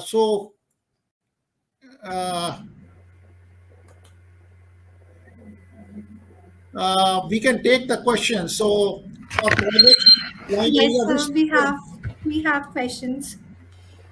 so how do we go about it? Would you read the question, or should I read the question, Snehil, from the uh, dialog box here, message Sir, box? I will show the questions on stage only. All right. So you shoot the questions. So the panel is right here. And one of us will answer the question.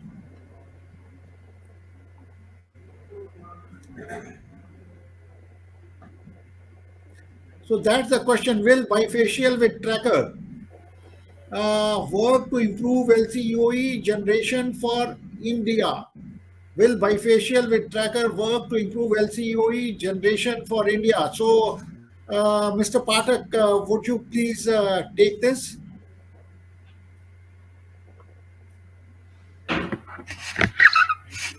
I would be keen to have the questions answered by the people who have actually deployed them and have pretty good experience. The developers, the users, end users uh, who have got exposure in dealing with this. So either Prerak or Mr. Patak can take this question, please. Yes, I think it is better, Sanjay, because it should be location specific. It's not like in India all over, Sure, So sure. the geography is also matters, I mean, how you are getting that. Absolutely. If you're closer to the equator, it has to work. Yes, The single absolutely, should absolutely. work, but there are certain challenges that our colleagues from Renew Power and Hero Future shared, that there are certain challenges. But Sudhirji, are you there? Will you take this question, please? otherwise, Andrew can also answer because he has done a lot of simulations with Andrew, would respect you to like the to take that question? Andrew, you can take that with question. respect to the Indian, different geography as well. Sure, Right? sure, Andrew can. Sure. sure. Yeah, thanks, Gautam. Great question. So, as you imagine, we spent a long time evaluating if we had a value proposition for India. We didn't just rush into the market, and that was founded upon dozens and dozens of PV simulations and iterations of tracking the performance at different ground coverage ratios and different albedos, and as Gautam mentions, different locations. So we find, that if we consider the two sides of the coin, if we consider for the same megawatt peak capacity, we found that it was closer to 5 to 6% lower LCOE for trackers and bifacial compared to fixed tilt and monofacial. Actually, in regions like Gujarat and Rajasthan, where there's a higher direct normal irradiance component of the overall solar irradiance, because when you're using a tracker, you're orienting the modules to point as close as you can to the sun, right? They can actually be, our trackers are accurate to 0.5 degree, but they can actually be out by 2 degrees, and they still pick up 99.6% of the direct irradiance. So we found that in Gujarat and Rajasthan, where you get more direct irradiance and you're pointing directly at the sun, that unlocked a lower LCOE. Whereas further south in places like Karnataka, it's tropical, that tended to reduce to about 3 to 4%. But like I say, if we reduce the megawatt capacity and we run a goal seek for the same energy, it actually reduces by about 8%, because we don't need 20% as much of the DC capacity.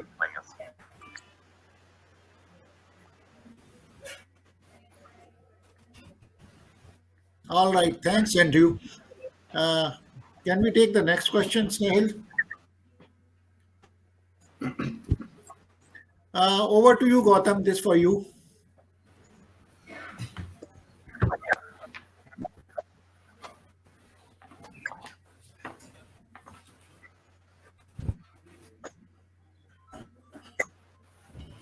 Yeah. Yes, this is a very, very important question.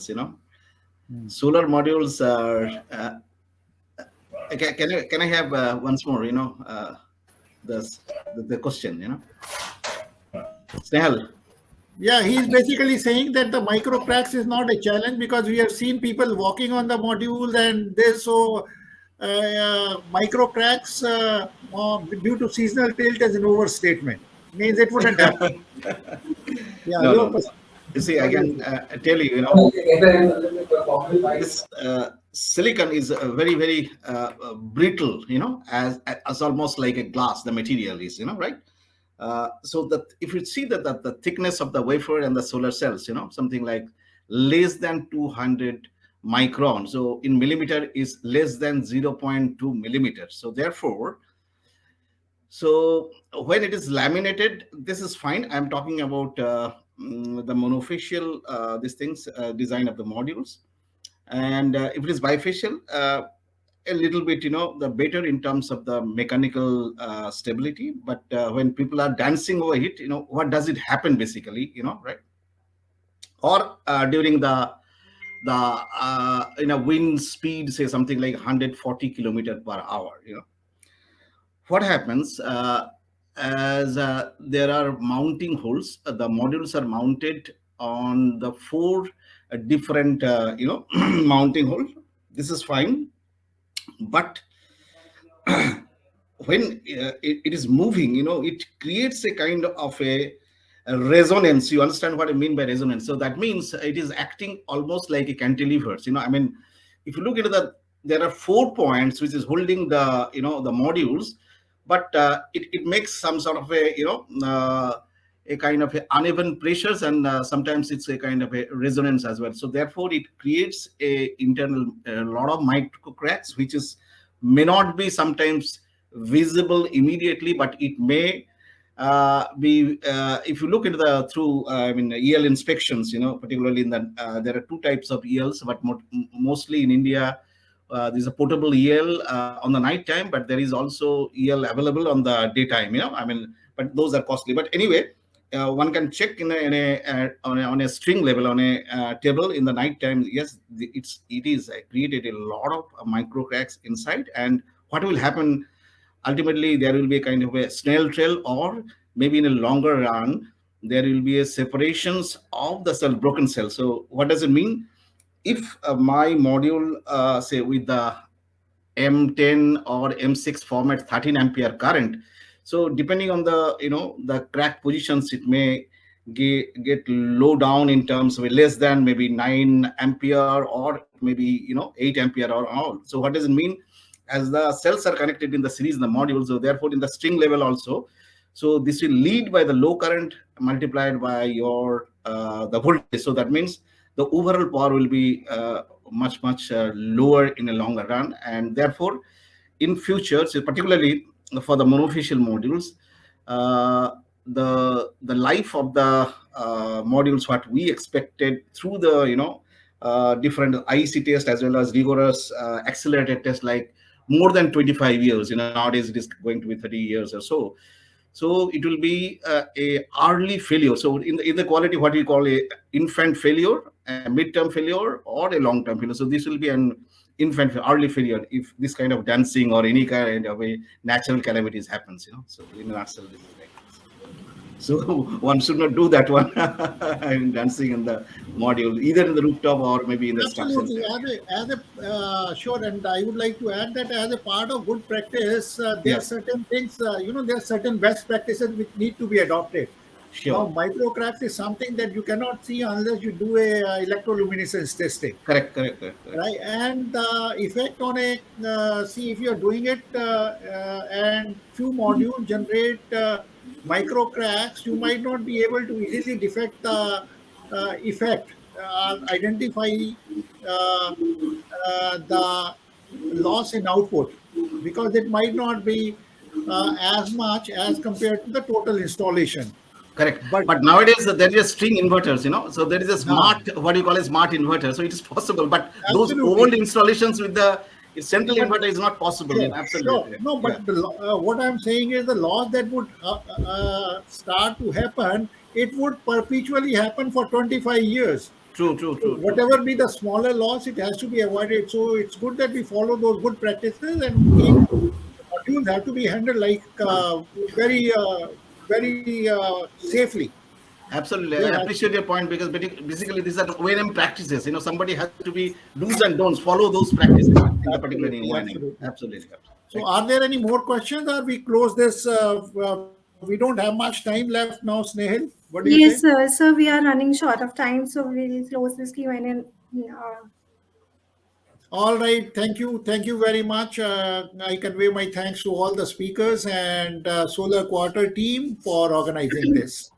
Thank you, Thank you. everybody. Thank you, Sanjay ji, and also Solar Quarter team. Thank you. Bye-bye. Thank Thank you you. so much. Bye, Bye bye. everyone. Thank you very Thank you. much Thank you.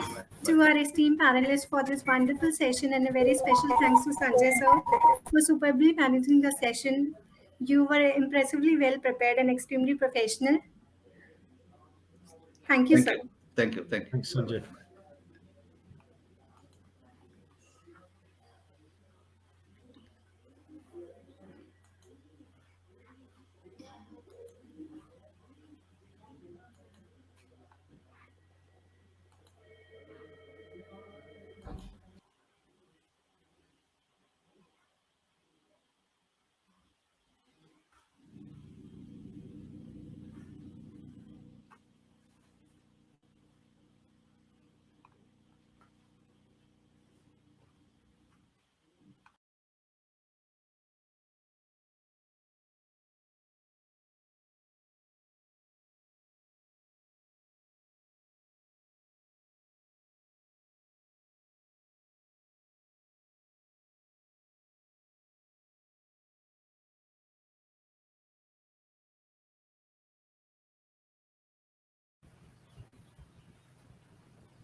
Welcome back, attendees. Now it's time now for our second session. Let's start with our sponsor presentation by Harshal Akori, co-founder, Stroller Mounting Systems.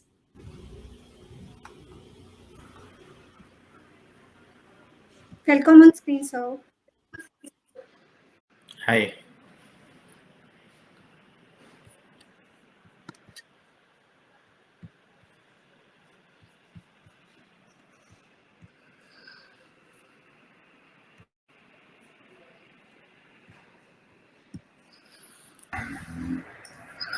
So Solar is already a leading mounting systems company in India. We are into rooftop, ground mount systems, and carport, and we have been in around in the industry for about 7 years. Most of us have uh, uh, have been in industry for quite about a decade's time. Stroller was founded on the principle that there was a gap in between what was being supplied and what was required for the industry, right? And that is how we started. We tried bridging the gap in between for the rooftop segment, right? There was not much of people there to entertain the rooftop industry. That's how we grew, and we now have more than 2.5 gigawatts of structure supply in India and across overseas as our portfolio. We have two manufacturing units. One is for steel and the other is for aluminum. The monthly production is around 3,000 tons for steel and approximately 32 megawatts per month for systems. So we started back in 2015, and we have certain patent pending systems that we have deployed over a course of time, right? We have been known in the industry for optimized system designs, and we have already been, awarded with multiple such, recognitions in the industry. So Stoller was founded by three people: myself, Mr. Gaurav, and Rajendran. We all were, a part of a German team, and then we started with Stoller. Why not? So not only in India, we have covered Africa. We have been in around Middle Eastern area, and we are very rapidly expanding our portfolio in Canada and in US as well.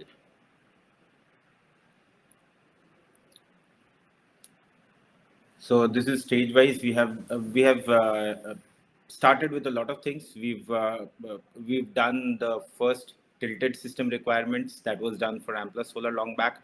We've installed carport for, it was the first ever carport for DMRC. We have a lot of landmarks. We were the first company to cross 1 gigawatt in rooftop mounting systems, and for a long time we have been this.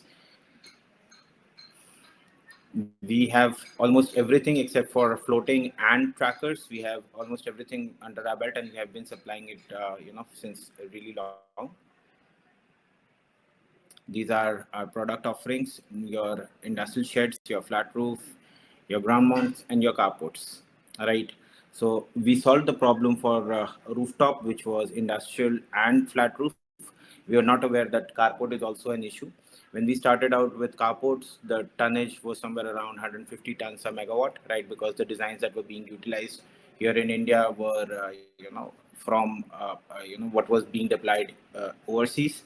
We helped bring that down. We have done close to around 60 odd megawatts of carports here in India, and yes, approximately 6 megawatts overseas. So again, in terms of the design team, we claim to have one of the leading design team, technically abled people. We, as our mounting system was the first mounting system company in India to have a wind tunnel tested structure. This is one of the most deployed ballasted system here in India, and that is by Stolar. We are quality compliant. We know what is required at the international level. We know what is required at the national level. We know what is required to keep the system there for 25 years. So everything has to be in terms of properly streamlined in order to take things forward, which is why the QS, which we follow very ardently. So we have been in around for 9 countries as on date today, and we have 28 plus products for different kinds of rooftop and other applications. 2.5 gigawatts above of supplies overall and projects in C. So one of the basic advantage of working with Stolar is that not only do we supply, we help you with consultancy of your structure designs with the LCOE and the cost of everything going down. Right, you cannot afford to have people consultants on board. Only our request is to help us get the project, and our free bid design support is there for you guys. And we have been working with a lot of Indian clients for in such a model, right? We help them get the project in terms of structure, and they help us win the order. Thank you pretty much. I think that was my presentation. We can get back.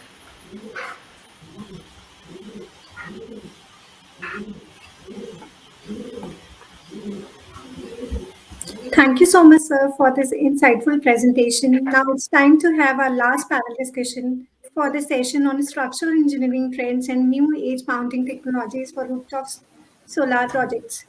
In the esteemed panel, we have Mr. Harshal Akhore, Stroller Mounting Systems, who is the moderator of the session, Mr. Pashupati Kumar from VRM Energy, Mr. K.R. Harinarayan from U Solar Clean Energy Solutions, and Mr. Mukul Ojha from Sun Edison. So I welcome all the panelists on the screen, and I'm handing over the session to Harshal sir. Good afternoon, everybody. Thank you for finding time and visiting us today here. I'm Harshal, as Snail already stated, and I'm the co-founder at Solar Mounting Systems. I'll be moderating the session, and the session is structural engineering trends and new age mounting systems for rooftop solar. And we have eminent panelists joining us for the session. Mr. Pashupati Kumar, he's the director and CEO at VRM Energy. Mr. K.R. Harinarayan, he's the founder and CEO at U Solar Clean Energy. And Mr. Mukul Ojha, he is the COO at Sun Edison. Before we begin, I have a few housekeeping. Today's session is being recorded, so everything is available post-session on YouTube. You can view it at your own leisure time. You don't need to write down things and utilize your time listening to us. If you have any questions for the panelists, please use the chat feature.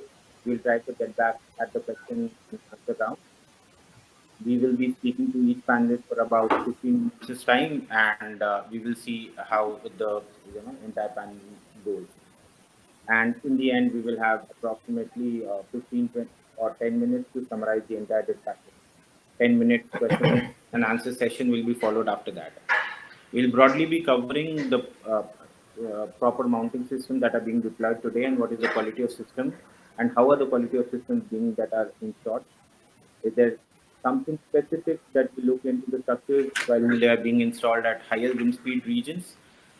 And if there is any agency validating the building and the structure codes and local wind.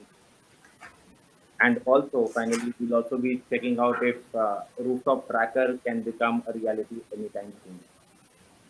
So I will start with the session. Mr. Pashupati Kumar, is from VRM. VRM is an EPC company based out of Chennai, and they have been doing CNI projects. Mr. Pashupati, what is your view on this? Yes, sir. Yes. Good afternoon. Good afternoon. How are you, sir?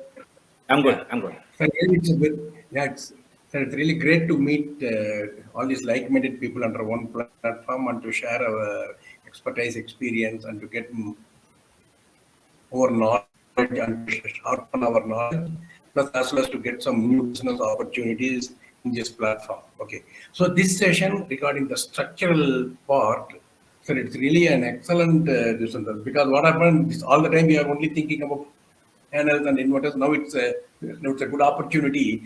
But let us also discuss in detail about the various kinds of structures we are using and we have been experiencing in the last 8-10 years. We are using different kinds of structure. So let us just share our experience with another thing. Okay. Absolutely. And we, as VRM structures, we have that we have an exclusive company to deal only with the structural part. We are dealing aluminium as well as GI, as well as pre-galvanized, plus the hot dip galvanized. We are dealing with all this one as per the client requirement, as per the cost, as per the wind, as per the cost, as per the speed, as per the design. So this involves four different this one. So as far as rooftop is concerned, our main Bible is actually the Stat Pro.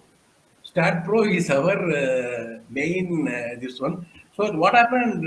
We have an exclusive, that is after you design the system, the structure in the AutoCAD, we have a design department. They will run the this one. They will run the what is the rafter, Arlin, everything. I will run it in the Stat Pro. Then once it gets vetted from the Stat Pro, see, but actually that we have some installation near the Vaishak, that near the sea and all. So there the wind speed, normally we design the wind speed up to 150 kilometers or 180 kilometers. Where in Vaishak and all, they want the 225 kilometers. Plus, yeah, in some extreme cases, they want up to the 250 kilometers, because you know very well all the cyclone storm from anywhere of the South India. See, the destination part is the Vaishak. So there the wind speed is that day and all, that day will be horrible. So in that areas and all, we are designing the structures up to the 250 kilometers. This one. So Stat Pro is one of our main tool. Yeah. So that we are using as an expertise also. And recently we have designed a 2.5 megawatt for a smart city project.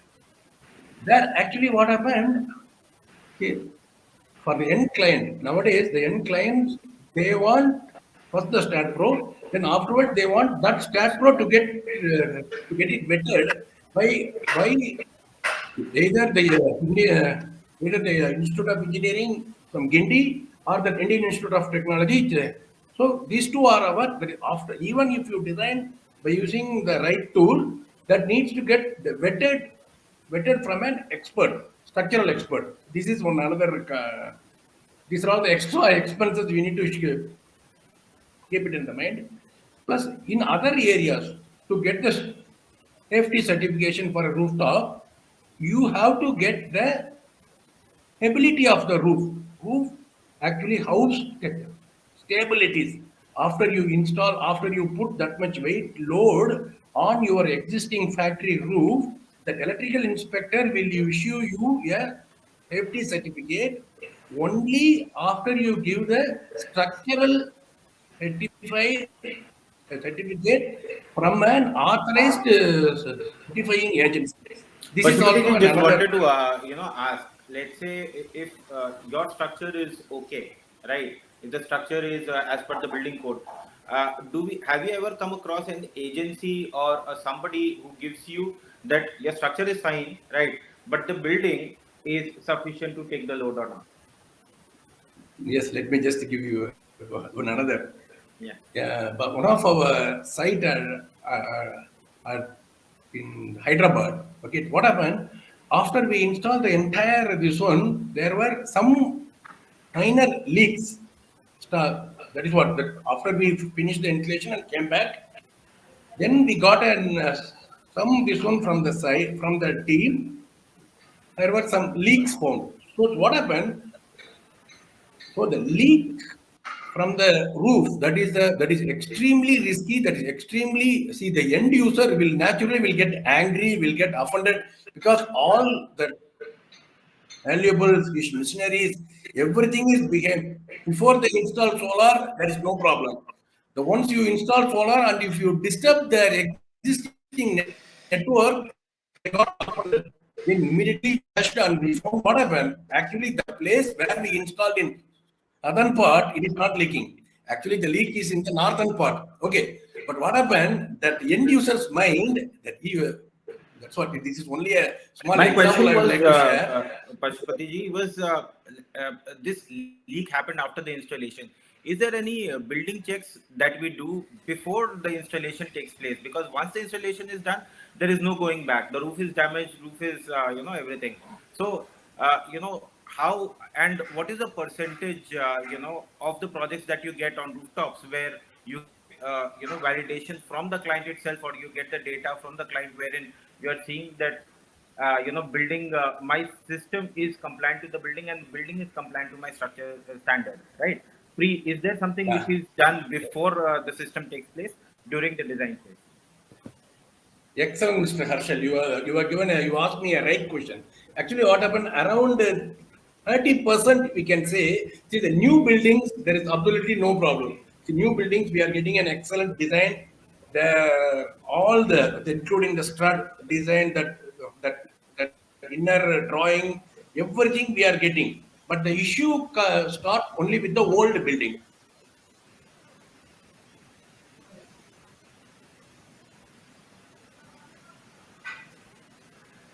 Is Hello? anyone able to hear him? Drawing, we have selected some filter, there is no from scratch.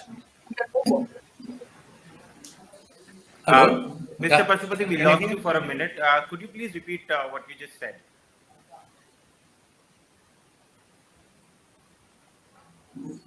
Yeah.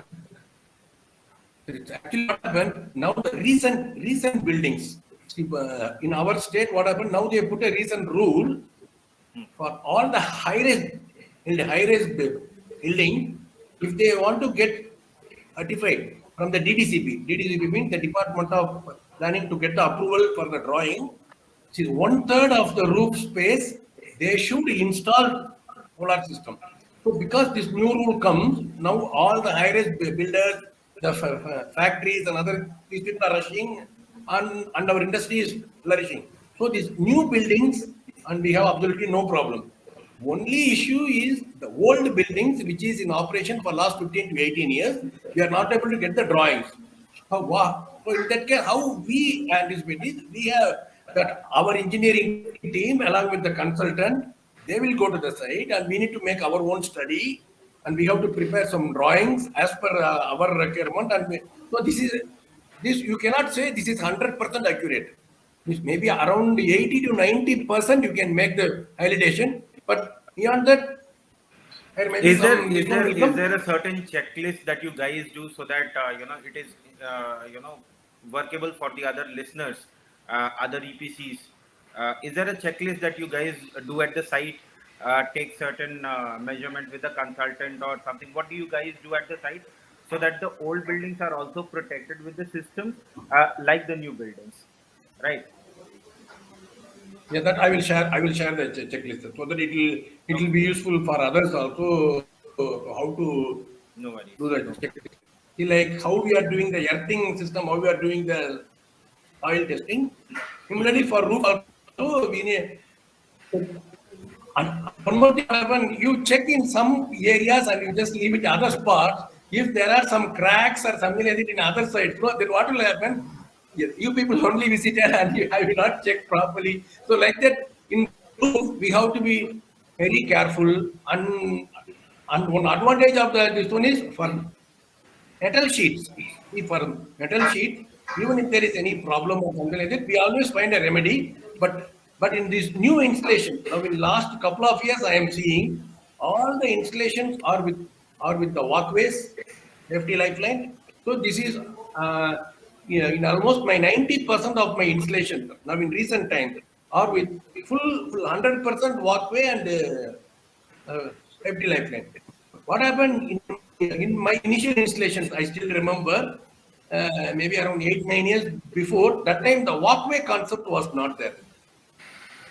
And safety lifeline also people are not given for this is getting attention and this is excellent. So that attention is excellent. People are walking around they are keeping the exhaust fan area, that light dome. See what happened, even though it is not getting affected by our people, if anything happens in our time also, then it's our responsibility to redo the thing which happened in some other maybe normally that got defect or something like that. Okay, so these are the practical issues that not only me, all the EPC Right. contractors face. So this how to eliminate this is first step before you start your project. First, you start the walkway. Things is everyone from more my experience, what happened, the once you put the walkway, the company staff and other engineers, they all working out. So you have to the number Mr. of visitors in Pashupati, the could you rooftop. could You have you to check your restrict the number internet of visitors. connection? Your voice is cracking. Pashupati sir, you can switch off your camera if you are facing networking issues. Yeah, one second. Yeah, one second. It's okay? Yeah. Yeah, it's better. Yes, Mr. Arshad, yeah. And one more small, there is from my experience, one small, this one, we have to suppose for a 500 kilowatt rooftop, if you are installing for a roof, what happens after you fix everything, it becomes like everyone wants to come to the roof and everybody wants to see and their staff and their all the technicians and all the departments. So these things you have to make a little bit restrict. See, the number of entrants have to be controlled. Safety officer, this is an important thing. Safety officer, we have to appoint from our company side to ensure the works and especially the roof side working, because we face a lot of issues are there, because in our the technicians are working on the roof without safety, without any this one. So this is all very lot of risk factors are there. So these are all the Right, practical things. right. Harshad, Yeah. let Thank me you, Mr. ask you the Pashupati. I same would like question. to, yes, yes. Let me ask you the same question. Like when you guys are designing this, how do you take into account the load bearing capacity of the roof? It's a So very good question you generally, asked. So I wanted to hear your thoughts on right. that. So when the system has a certain limit, right? Usually, it is assumed that when the building is somewhere 20 or 25 years old, it has a certain degradation in the concrete, right? Hmm. That concrete value can be taken from any kind of data that is provided, right? So what you do is you calculate the degradation of the area, right? You also see the columns and the purlins and the trusses, right? See the balance of the load, and you see if 60 kg load is susceptible there or not, right? Now 60 kg is should not be the entire load bearing capacity of the roof. That is just your dead load that is going to come, right? You also have to work out your accidental load. You also have to work out your live load. Live load can be anything from your That is people walking true. over the That maintenance, is true. Let me right? stop you. So That is true. What you're saying is yeah, very true. But there is a challenge here. Okay. Once you know right, the whether the roof can take the load or not, after that it is very well established. The code defines it very, very well. The key right. question is, can the roof take that load or not? So I'll give you an example.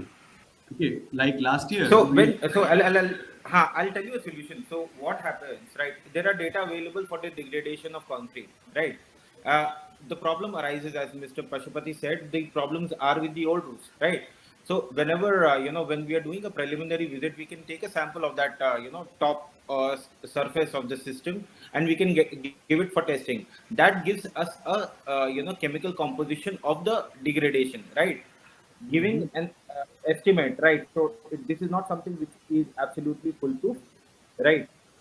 Your client will be able to tell you this is a certain grade of concrete that we use. They may correctly know, they may correctly not know, right? The building, establishment you would know, and the degradation from the day of your testing, from the day it was installed, can be calculated. So you can also basically get back to tracking what grade of concrete they must have used so that it caused this kind of degradation. Then other kinds of like rainfall of that area and all that, how much are they eating away, right? So all of these data are available, but this is obviously a very comprehensive this thing. So with my case study, we've done railway projects, we've done other projects where we had supplied in utility scale, right?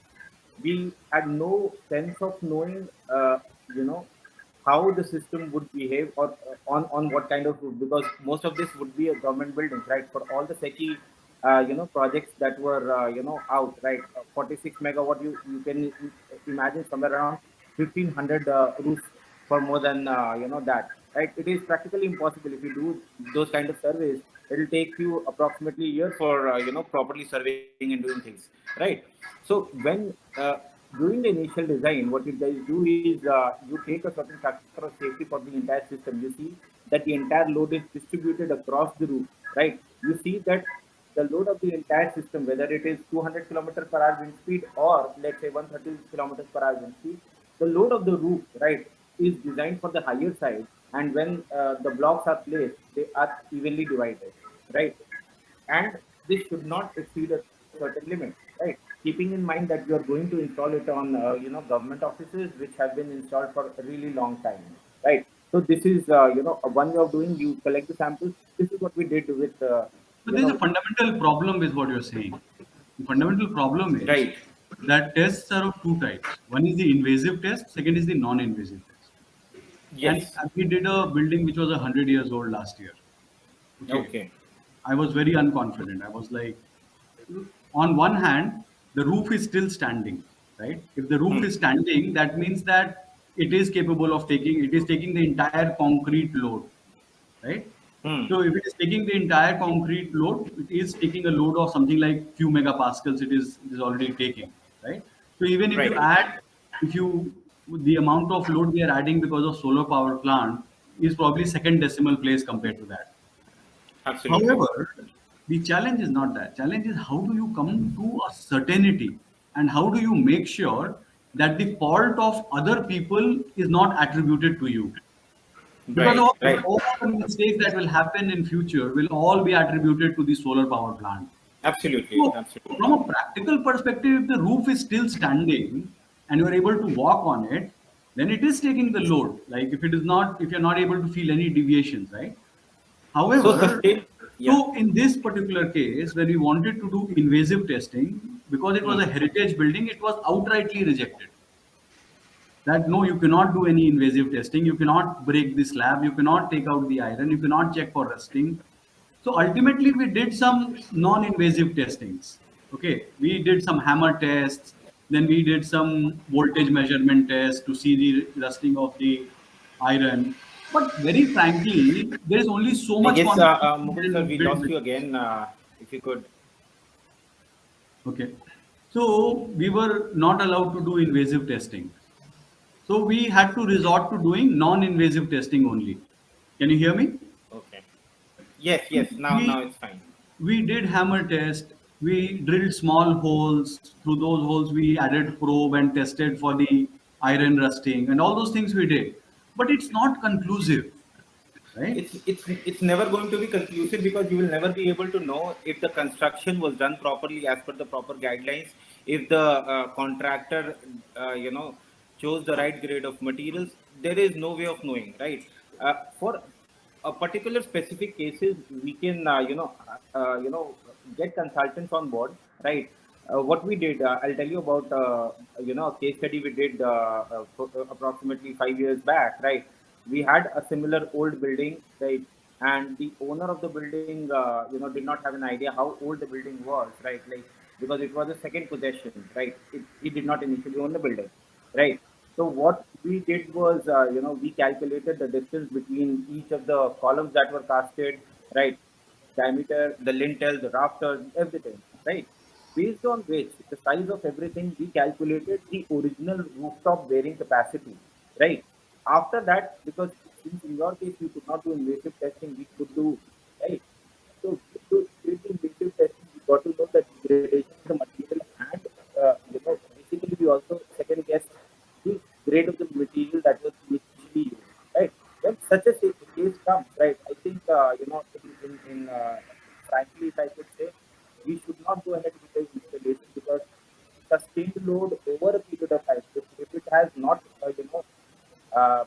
fallen down, it doesn't mean it will not, right? It did not have the sustained load for a sustained period of time that the module is going to suggest for it, energy budget, right? We do our reading, right?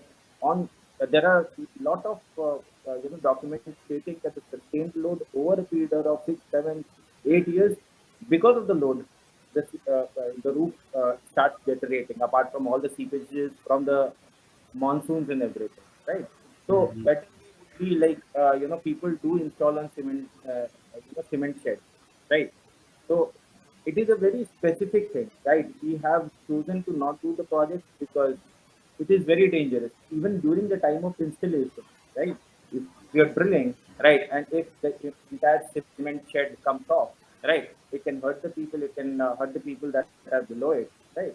So that is one way. And from my understanding, there is absolutely no way to be 100% certain how the roof load bearing capacity for an old roof can be ascertained, especially in terms of your RCC roof.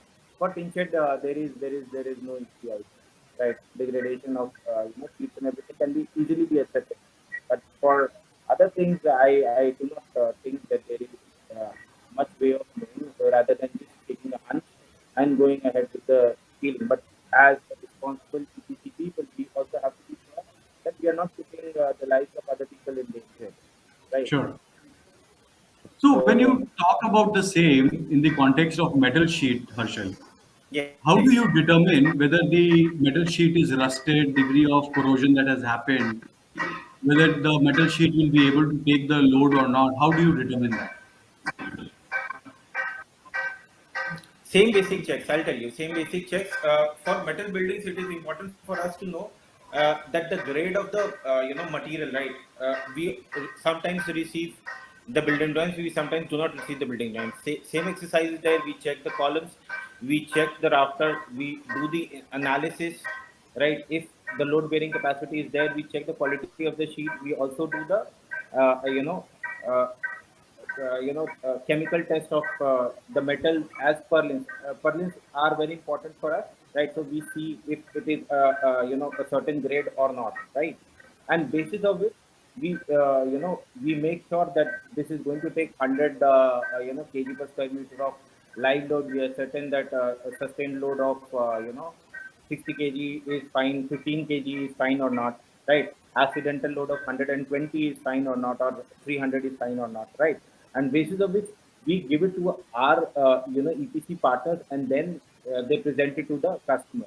So the customer has to be very well insured, right? Because otherwise, it is going to be the whole and sole responsibility, as you said, that it is all done by the solar companies. Otherwise, my roof was intact, right? So Yeah. we did this for a major glass supplier in India, right? And it was a phase-wise project. When we started, it was somewhere around 2.5 something megawatts. We uh, we got it written. We jointly attended the meeting with our clients, right? And we made them understand that this is the pro, this is the con, right? And sometimes, right, in during the second stage of the project, they chose to change the sheet of the roof. Sometimes the client has the budget. Sometimes clients even have the budget, but they do not have that kind of downtime of, let's say, 2 weeks or 3 weeks or sheet material, because the production can get all these things, right? So that is my words on it. So just rounding up on what Mr. Pashupati said was that the systems that are provided are validated by a third party currently, but that is not true for all products, right? From my understanding, it should be one specific product. When it is designed, it should be third party validated in the design phase, and then it should make it to the market. But what he said is also conversely true. But for a scalable project, for everybody to make money, right, it should be like that, that the system at the time of preparation should be validated. Second thing is that EPCs, from his personal experience, EPCs do not take the responsibility of getting it tested, the load bearing capacity or anything. Pashupati ji had to take his own team to site, get it tested and get it validated, and then and so forth.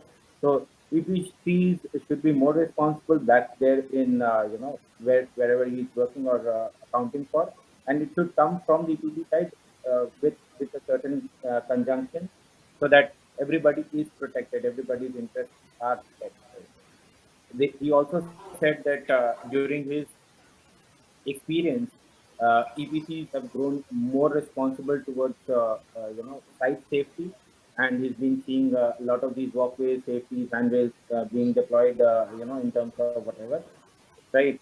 and that is a good step. And lastly, said safety officer is a must, which is obviously true for every single thing, whether you are manufacturing, whether you are working at site, right? So I'll move on to Mukulji. I think we've covered most of the things, on the thing. Do you think tracker on rooftop will become a reality anytime You're asking me? soon? Yes, yes, yes. It really depends on whether some young entrepreneur decides to invent it and offer it as a reliable solution or not. So, Hmm. obviously, there are issues of loading, fundamentally Absolutely. point load that are there. Right. But I don't know, to be honest with you. Yeah, Like, I just like to add, Yes, this yes, is yes. Hari. Mr. Yeah, Harinaran is from U Solar. I did not introduce him as of yet. U Solar has been around for a decade, and he will share his experience in terms of trackers. Please, sir. no, I actually don't have too much experience on tractors and rooftop. In fact, I don't think they exist. And It does not. There have been yeah, few and there projects. have been a lot of promises about it. In my view, I don't think it will happen, or even if it does, it's probably not too economical to be putting these large, tracker, because simply because the weight is too much. It doesn't scale. You're not going to find, hundreds of thousands of square feet of flat RCC rooftop. Obviously, on a sheet roof, you can't put trackers, so that's totally ruled out. So I think trackers on rooftop is not going to happen anytime soon, or I don't think it's going to be a reality. Probably not worth exploring. Well, I'll I'd take like a to just contrarian view on that, Harinaranji. yeah, I'll take a okay. contrarian view on that. I believe that if somebody can put in innovation, because think about it, everybody is restricted by roof space. I have 1,000 square feet of roof space on which I can put, let's say, X kilowatts of solar, right? If instead of generating Y units of electricity, someone can give me Y plus delta, then the rate at which the electricity prices have been going up, I think it should be a welcome move to have a tracker on Yeah, road. It's just right. that But nobody has put in the innovation to provide a stable solution to the market yet. I think the advantage you gain through trackers is in that order of 5 to 10%, and possibly on a small rooftop, it's very unlikely that that delta of capital investment will be in the same order.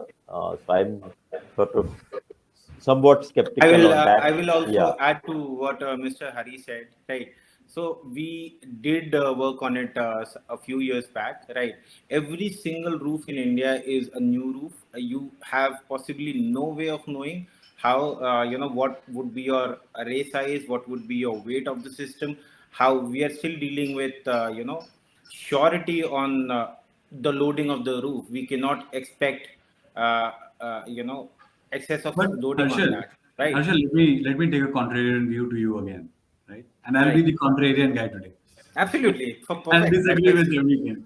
yes. So, a large number of systems that we sell are high-rise systems. Right. Where the customer says that don't give us a low-rise system, give us a high-rise system because we want to utilize the space below on the roof, even after you install the Hmm. solar power plant. As soon as you've installed a high-rise system, you've loaded the roof substantially, right? Absolutely. So if you're setting up these columns already and the customer is ready to pay for the weight of the column, then what is the incremental cost in taking it one step forward and making it a moving tracker kind of an arrangement? So I'll tell you, what we are discussing right now is a fixed kind of a system, right, with a certain dead load, right? So a practical example of this would be, Homescape, which we have worked with. It is provided by Amplus for residential solar, right? These are elevated rooftop systems, right? So when Homescape is installed, it is installed onto surfaces that are either new or they have proper detailed deploying, because not everybody can afford Homescape, right? So when these are drilled, these are not on foundations. These are directly mechanically anchored or chemically anchored onto the roof, right? Now this is an invasive anchoring method that has been done for elevated mounting systems. When we talk about trackers, right, the point load, there is one company out of the US that had done this prototype in 2019, right? The point loading of the system was around 450 odd kgs, right? So 450 odd kgs, and as a manufacturer point of view, right, if I do not get scale, I will not be able to produce anything because I do not see the vision on that, right? So 450 kg you can find on 10 roofs, but assuming that all the roofs would be similar or similar weighing point, that is something which is very optimistic to go about and developing a solution. In order to develop a When you solution, say you must 450 kgs, 450 right. kgs is like per kilowatt. Or what is the metric? 450 kgs per square meter color. Okay. That is a very high point load, right? This is Then a okay static load or dynamic load combined. so static load was 450, the weight of the system, right? The weight with the actuator and everything, the other BOS material combined along with the module. I think they were using a 24 or 25 kg module, the old module that there was, right? There is, So yeah, yeah. just to interject, I think reason trackers work in ground mount is because of scale. You put up 10 megawatt or 20 megawatt, standardize. So the manufacturer gets a scale of manufacturing. The same actuator works across, a lot of, hundreds of kilowatts. The structure is the same. So there's a certain standardization that happens. And that's why that delta cost is, justifies the additional generation. In a small 10 kilowatt rooftop, you're going to start putting actuators. Each one is, so the delta cost on a per kilowatt basis is going to be significantly higher, and most likely that additional generation is probably not worth it. Anyway, I think that is my view on rooftop and trackers. No, Yeah, just wanted to add a couple of additional, thoughts on rooftop structures. Just our own experiences. In our view, in terms of sheet roof versus RCC, we've often seen that in RCC structures we get, better generation.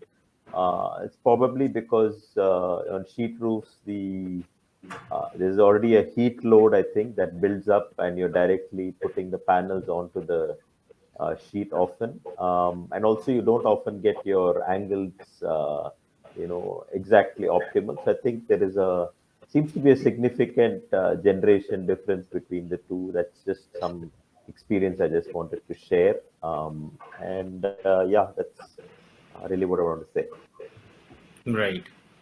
Is there anything that you would want to suggest to companies that you have faced in your experience as a company doing EPC in CNI sector that you think should be addressed in future or currently, which is not being addressed or which is currently being ignored in No, terms of yeah, I think, well, in terms of safety, I think, as Mr. Pasupati said, earlier we would just go and, install panels on roofs without too much safety measures. But I think these days things are a lot better. There are walkways, there are railings. We cover the skylights with, safety meshes before we install. So a lot of work has gone towards becoming, systems becoming safer.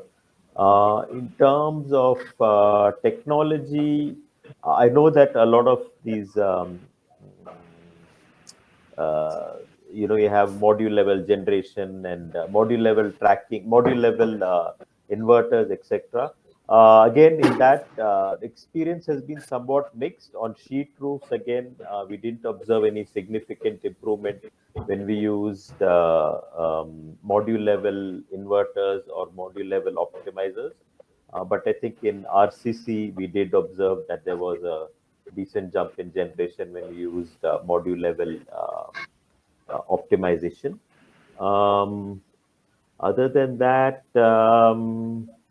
yeah, I think we are mostly involved in the CNI space, so where costs are, paramount. So we are mostly working only on string inverters. Very rarely have we been able to afford anything more than that. At least the customer doesn't see the value. The smaller inverters, optimized inverters, etc., works seems to work with residential rooftops. Same question, Mukul sir. Do you think there is something which is lacking from the industry in terms of structures point of view, which you think should be added or should be taken care of, in order to improve the current existing supply chain of mounting structures in India?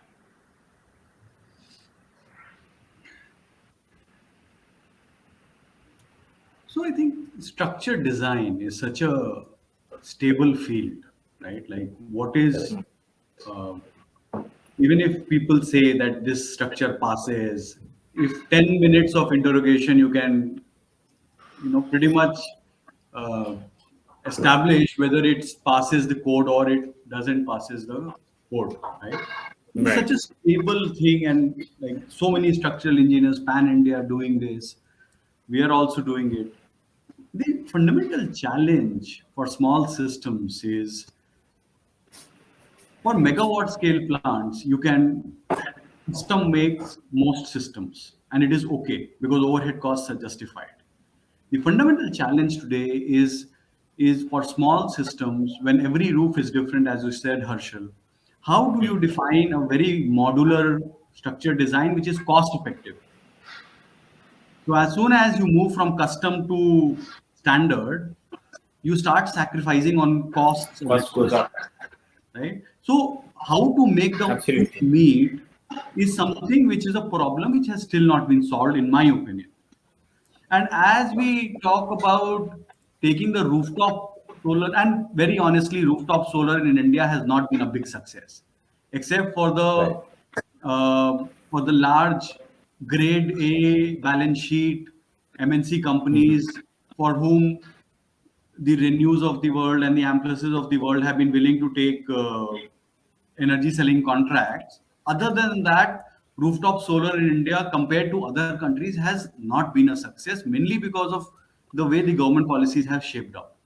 So, as we move towards perfect solarization, wherein every house is a power plant, this is going to be a very fundamental challenge. How do you ensure that you are able to bring in standard design which works across roof without increasing cost? In my opinion, is something which is still up for grabs. So I would like to share a case study, right, wherein we work with, one of the leading developers for rooftop, right, and we supplied a rooftop in utility scale. Now we standardized the design. Obviously, the cost of the entire system went up, right, but we had to find a way of reducing the entire system cost, right. So across India, we set up warehouses, right? State warehouses, and accordingly, the entire SCM, right? The entire supply chain was required to fill up those warehouses, right? So when you're giving scale to a manufacturer, whether it is not only structures or other important like other BOS items, right? The cost of negotiation brings down the cost, right? Second thing is that the deployment, right? So this becomes important in terms of people who are working at the Resco model, not for people who are doing EPC, right? So at how soon you charge your plant is how soon you generate your money, right? The entire challenge was to get the project executed.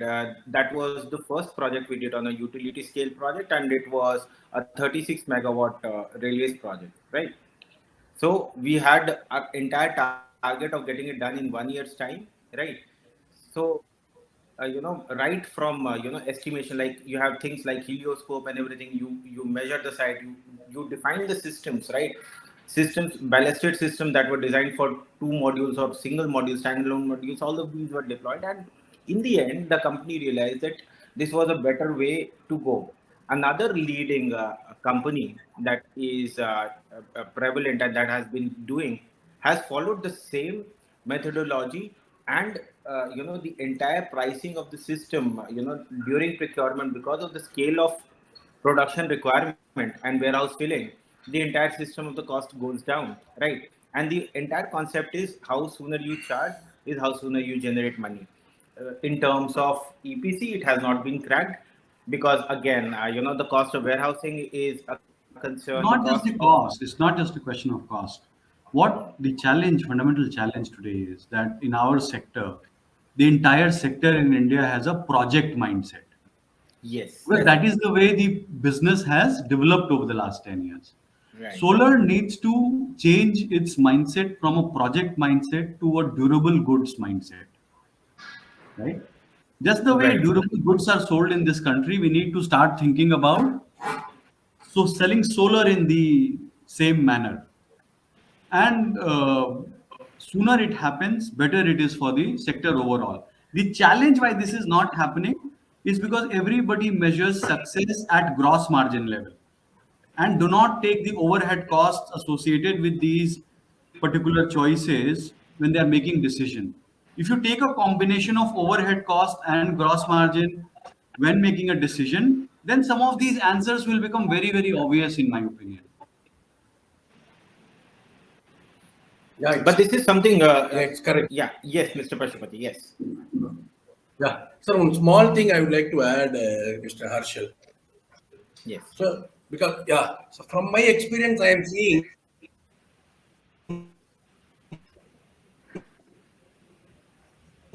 Mr. Pashupati, we are unable to hear you.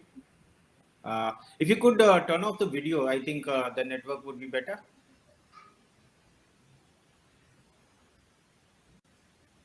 with solar roof so that we can fix the universal clamp. The rate per watt peak is coming.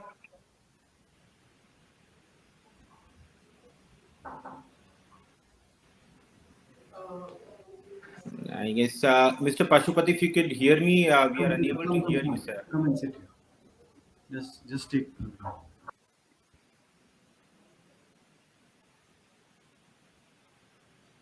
I guess, we will move on, and Mr. Pashupati joins. We will again continue with the discussion. We should I take was, questions in the yeah. interest of time, I think. Yeah. I think, yeah, he's. I guess I just like to add one more thing. As Mr. Oja said, we can have a. The universal clamp is very Okay, he's simple. joining. Rate is also less. What is your view? Sir, we lost everything that you said because of the poor connection. If you could, address to us again. Yes, no issue, no issue, no issue. Yes. 1 minute. But what happened? Can you hear? Yes, absolutely. Yeah.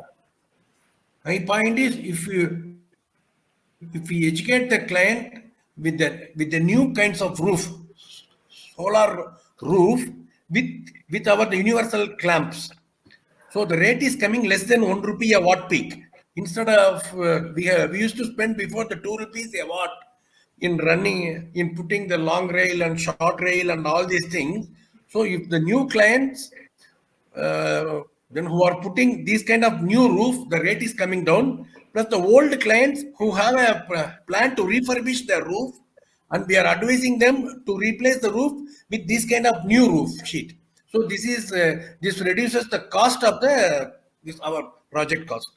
That's what. Absolutely. So, I would like to- Mr. Pashuti, you just reiterated what Mr. Oja said. Mr. Oja said that it should be a project, not a project-specific mindset, but a product-oriented mindset moving towards, right? You are developing a product, that is fine, right? But is the EPC willing to work with you for that, right? And how many such EPCs are there? If the entire mindset, as Mr. Oja said, is like that, then what you're developing is something which would be, cheerleading for the future, right? The entire system cost for the entire BOS items would, come down because the systems, everything is almost universal. Only the structures are something which require validation, right? Mr. Hari, you were saying something. Yeah, I was just suggesting and probably repeat what Oja said, but if we can productize the entire rooftop system for residential. That includes the structures, almost no civil work. It's like a do-it-yourself kind of system. I think that is something that is lacking. I don't know if it is possible, but that's something that needs to be looked into. Because for example, you don't need a mason to come and put, bricks and make that whole thing. I should just be able to, if a customer go out buy a 2 kilowatt system, fit it on my roof, plug it in, and move on. That I think would be the ultimate. And I think we're still a few years away from that, but that is something we need to aspire for in terms of productizing this rather than becoming more like an EPC project for small residential customers. I think that is very important. Very, very, very rightly said. I think the cost of manpower is so high in US, right? That they have been following the same concept over the years.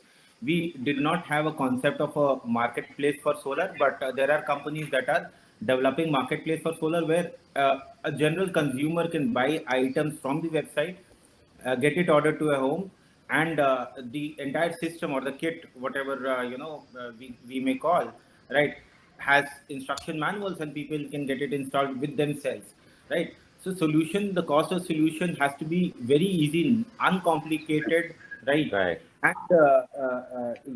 easy for a commoner to understand. Only then the system will be a truly win in terms of utilizing everywhere, making all roofs solar But panels. Harshal, I'll take it one step forward. Okay. Yes, yes. And 10, 15 years back, we started the transition to solar. At that point of time, solar was a step innovation, like a substantial innovation compared to what was there in the market, which is thermal energy, right? And if you think about it, in the last 10 to 15 years, okay, few good things have happened, like poly went to monoperk, so some efficiencies went up. Inverters have been exactly the same, structures have been exactly the same. I think it is time to reinvent the complete thinking of energy. I am not able to give specific ideas on how it is to be done right now, but some sort of disruption is required because we've been in a linear growth mode for too long, like 10, 15 years.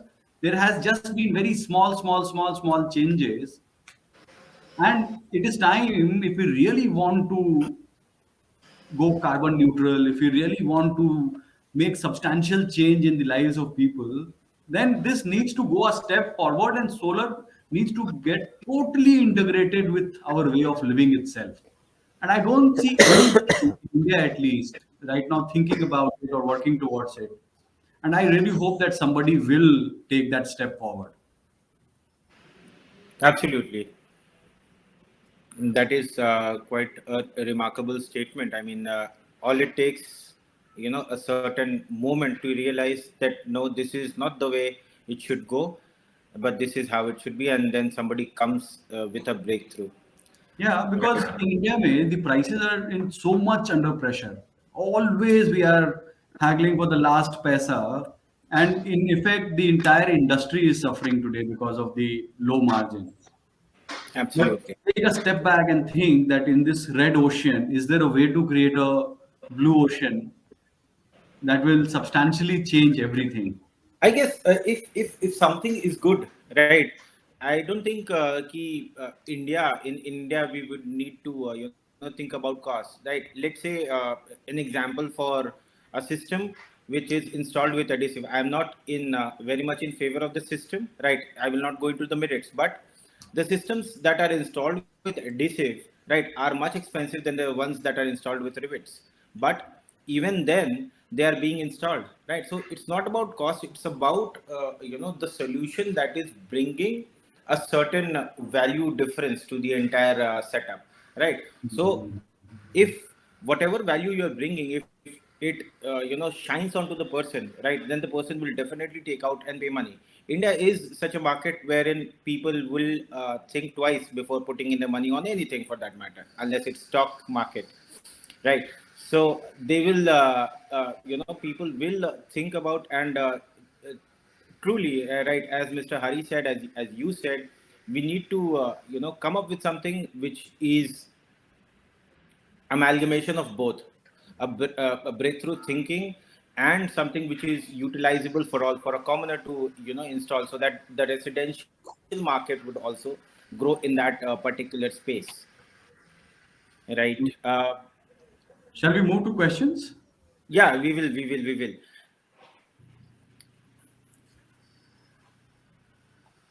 Do we have anyone Yes, sir. I'll show the question on stage only. with cleaning system? I need to know specifically about the washing system. Kindly show some pictures if any. Mr. Ahmed, we would not be able to show any pictures. I don't think anybody is sitting with pictures, right? But if you want, you can connect with people backstage and see if they can find you of any help. Any other questions, Nihil? I need to know, Sir Mukul Ojha, how the walkways are designed along the rows of modules so that there is no hurdles in the way. Thank you, Mr. Mukul. First of all, I'm not sir, but thank you for the honor. Anyone with the experience as yours, it is always sir. Please, sir. Don't go by my bald head, Harshal, please. Not every bald head is got the experience. So, anyways, so I don't know what the question is. Like walkway design, what exactly is the question? It's a very standardized design which exists today. So, Harshal, do you want to take it? Like, I guess there are pretty much. No, but if you want, I will just give a small. Yes, Mr. Pashpat, please, your inputs. Yeah, but in my opinion, he wants to know for how many rows. That is, after how many rows you need to put a walkway. If I am not correct, if I understood his question correctly, in the sense, see, boss, actually in our design, what we do is walkway we used to divide into, see, actually the two parts. One is the main walkway. Main walkway means two horizontal and two perpendicular. That is the main walkway. Then in between we are putting that you don't need to put that much main walkway size. You can reduce the size and put it. That is the normal this one. And in the larger roof, what normally we do is the main walkway is to carry the panels, all the tools, everything in some systematic manner, and the smaller walkway that is coming in between the rows, that you don't need to put that actually comes in a roof. That there should be only one that small walkway comes in between the rows, and main walkway runs across. That is the way normally we design. I guess Ahmed is satisfied with your answer. He has mentioned in the comments. What we avoid, landscape orientation or portrait is preferred over landscape for trackers. What we avoid, for rooftop, we don't do trackers. Yeah, right. So I guess I would just quickly want to answer that. Landscape has a certain area for which the wind uplift does not suit commercially, and which is why portrait is the way to go about it for trackers. Landscape will unnecessarily increase your drive cost and the number of drives, to be specific. Next question, Snehal, if you have any. Can anyone tell me how much is the effectiveness of adhesive bond used for unanchored solar structure? So, Mr. Pashupati, would you want to say, because I do not have very good. Yeah. Yes. Let me. Yes, sir. Let me share you, sir. Sir, actually, that we have been using it for last couple of years. That adhesives which has been certified by Indian Institute of the Technology. They give an assurance for 20 years of lifetime. Up to now, we have that our installations are there in place for more than the 2.5 years, there is absolutely no problem from O&M side. There is no cracks or there is no loose or come out, nothing. So it's already past the 2.5 years. So in my opinion, if you go and buy a standard approved that adhesive, this will not give any problem. In my opinion, that's the best. So, Plus also rate is less. Yeah. so there are two aspects to this problem, right? Really. One is that there have been very few 180 kmph wind events in India. So there was one such event last year. Amphan hit our sites in West Bengal, and I can say that the anchors, chemical anchors, really worked. So we did not have any failure because of chemical anchors. And Amphan was a 200 kmph wind event, and our sites were in Haldia, so they took the brunt of the The force. cyclone. Yeah. So very confidently, I can say that chemical anchors really work. None of my sites which have used chemical adhesive have been hit by a cyclone yet. So I do not know whether they will hold up at 180 or 200 or 100% confidence nobody can answer. But the reality of this situation is that failures happen more because of poor workmanship rather than the Exactly. choice of material itself. Right.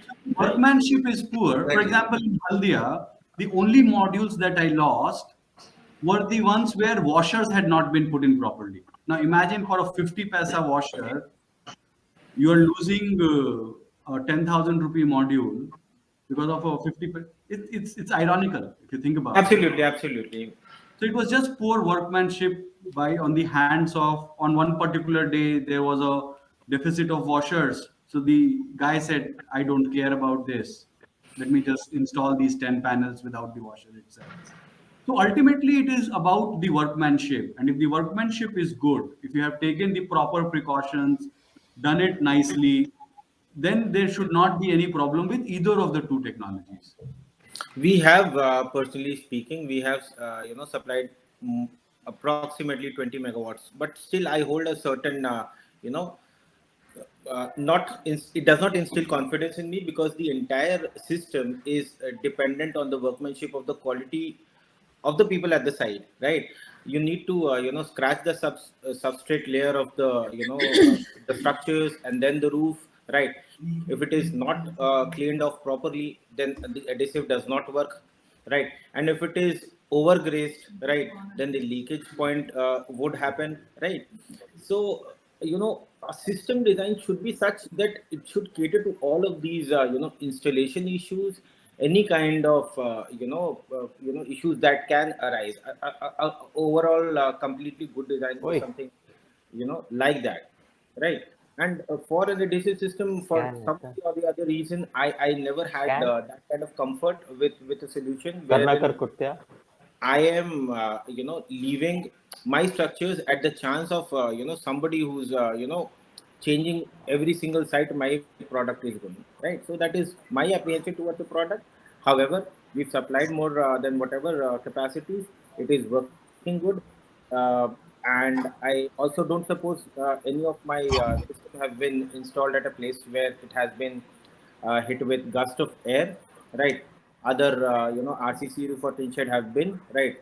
And none of the system has, seen any kind of damage, right? So, having said that, a design solution should be completely designed from end to end, whether it is in terms of the lab where you're designing, in terms of where it is getting executed. End to end, it should be, uh, you know, leak proof.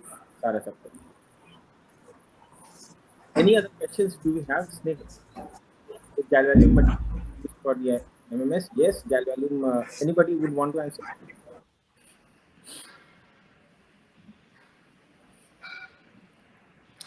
This is, something which should not be asked. Galvanium material has been used since really really long, and there have been, if you listen closely, Mr. Johnny was also talking about new materials like EcoGal or Super Dyma or something like Postmax which we have been using, or ArcelorMittal's. other products. So there are different ranges of material which are pre-galvanized, which are very well received by and installed and executed everywhere across the globe, not only India. Right. So yes, galvalume is being used. Galvalume is a high tensile material, helps you reduce weight and helps you with other points of clarity. Do you have any other questions? I think we That's have. it, sir. That's it. I think we have already come to the point of conclusion. Anything rounding words, Mr. Mukul? No, no, thank you, Harshal, for hosting an excellent conversation. Thank you, Hariji, Pashupati ji. It was a pleasure interacting Mr. with you. Hari, thank you so much, sir. Mr. Hari, your final words on. Right. Yeah, thanks. I think this is a great learning from all of you. Appreciate the conference that was hosted. Very rare to have this rooftop structure, so it was nice to be on the panel. Thank you. Thank you so much, sir, for coming. Mr. Pashupati, if you want to add your final thoughts on this. Yeah. Sir, excellent. Like that, it's really good to it's good to refresh ourselves by talking with our industry experts. Really very happy to share the knowledge and to get the feedbacks from many people. Please continue the same, sir. Thank you. Thank you. Thank you, and that's a wrap for today. Thank you for all for attending. The session. Hope we have added to your understanding of the mounting systems. If you have not, you can certainly buy me a coffee, and I will add something to your existing knowledge. And yeah, that's it. Thank you, Solar Quarter, for organizing such a great event. And thank you, everyone, Mr. Mukul, Mr. Hari, and Mr. Pashupati, for giving us your time, and for all the people that have attended and asked their questions. Thank you, all the panelists, and Harshal, sir. You did an excellent job. Your moderation of the panel was brilliant, and I'm sure the audience really enjoyed listening to you all. Thank you, everyone, for Thank extending you. your support, your time for the Okay. event. We promise to come back with many more exciting topics very soon. The floor is now open for networking. Thank you. Okay. Bye. Okay, bye, guys. Bye.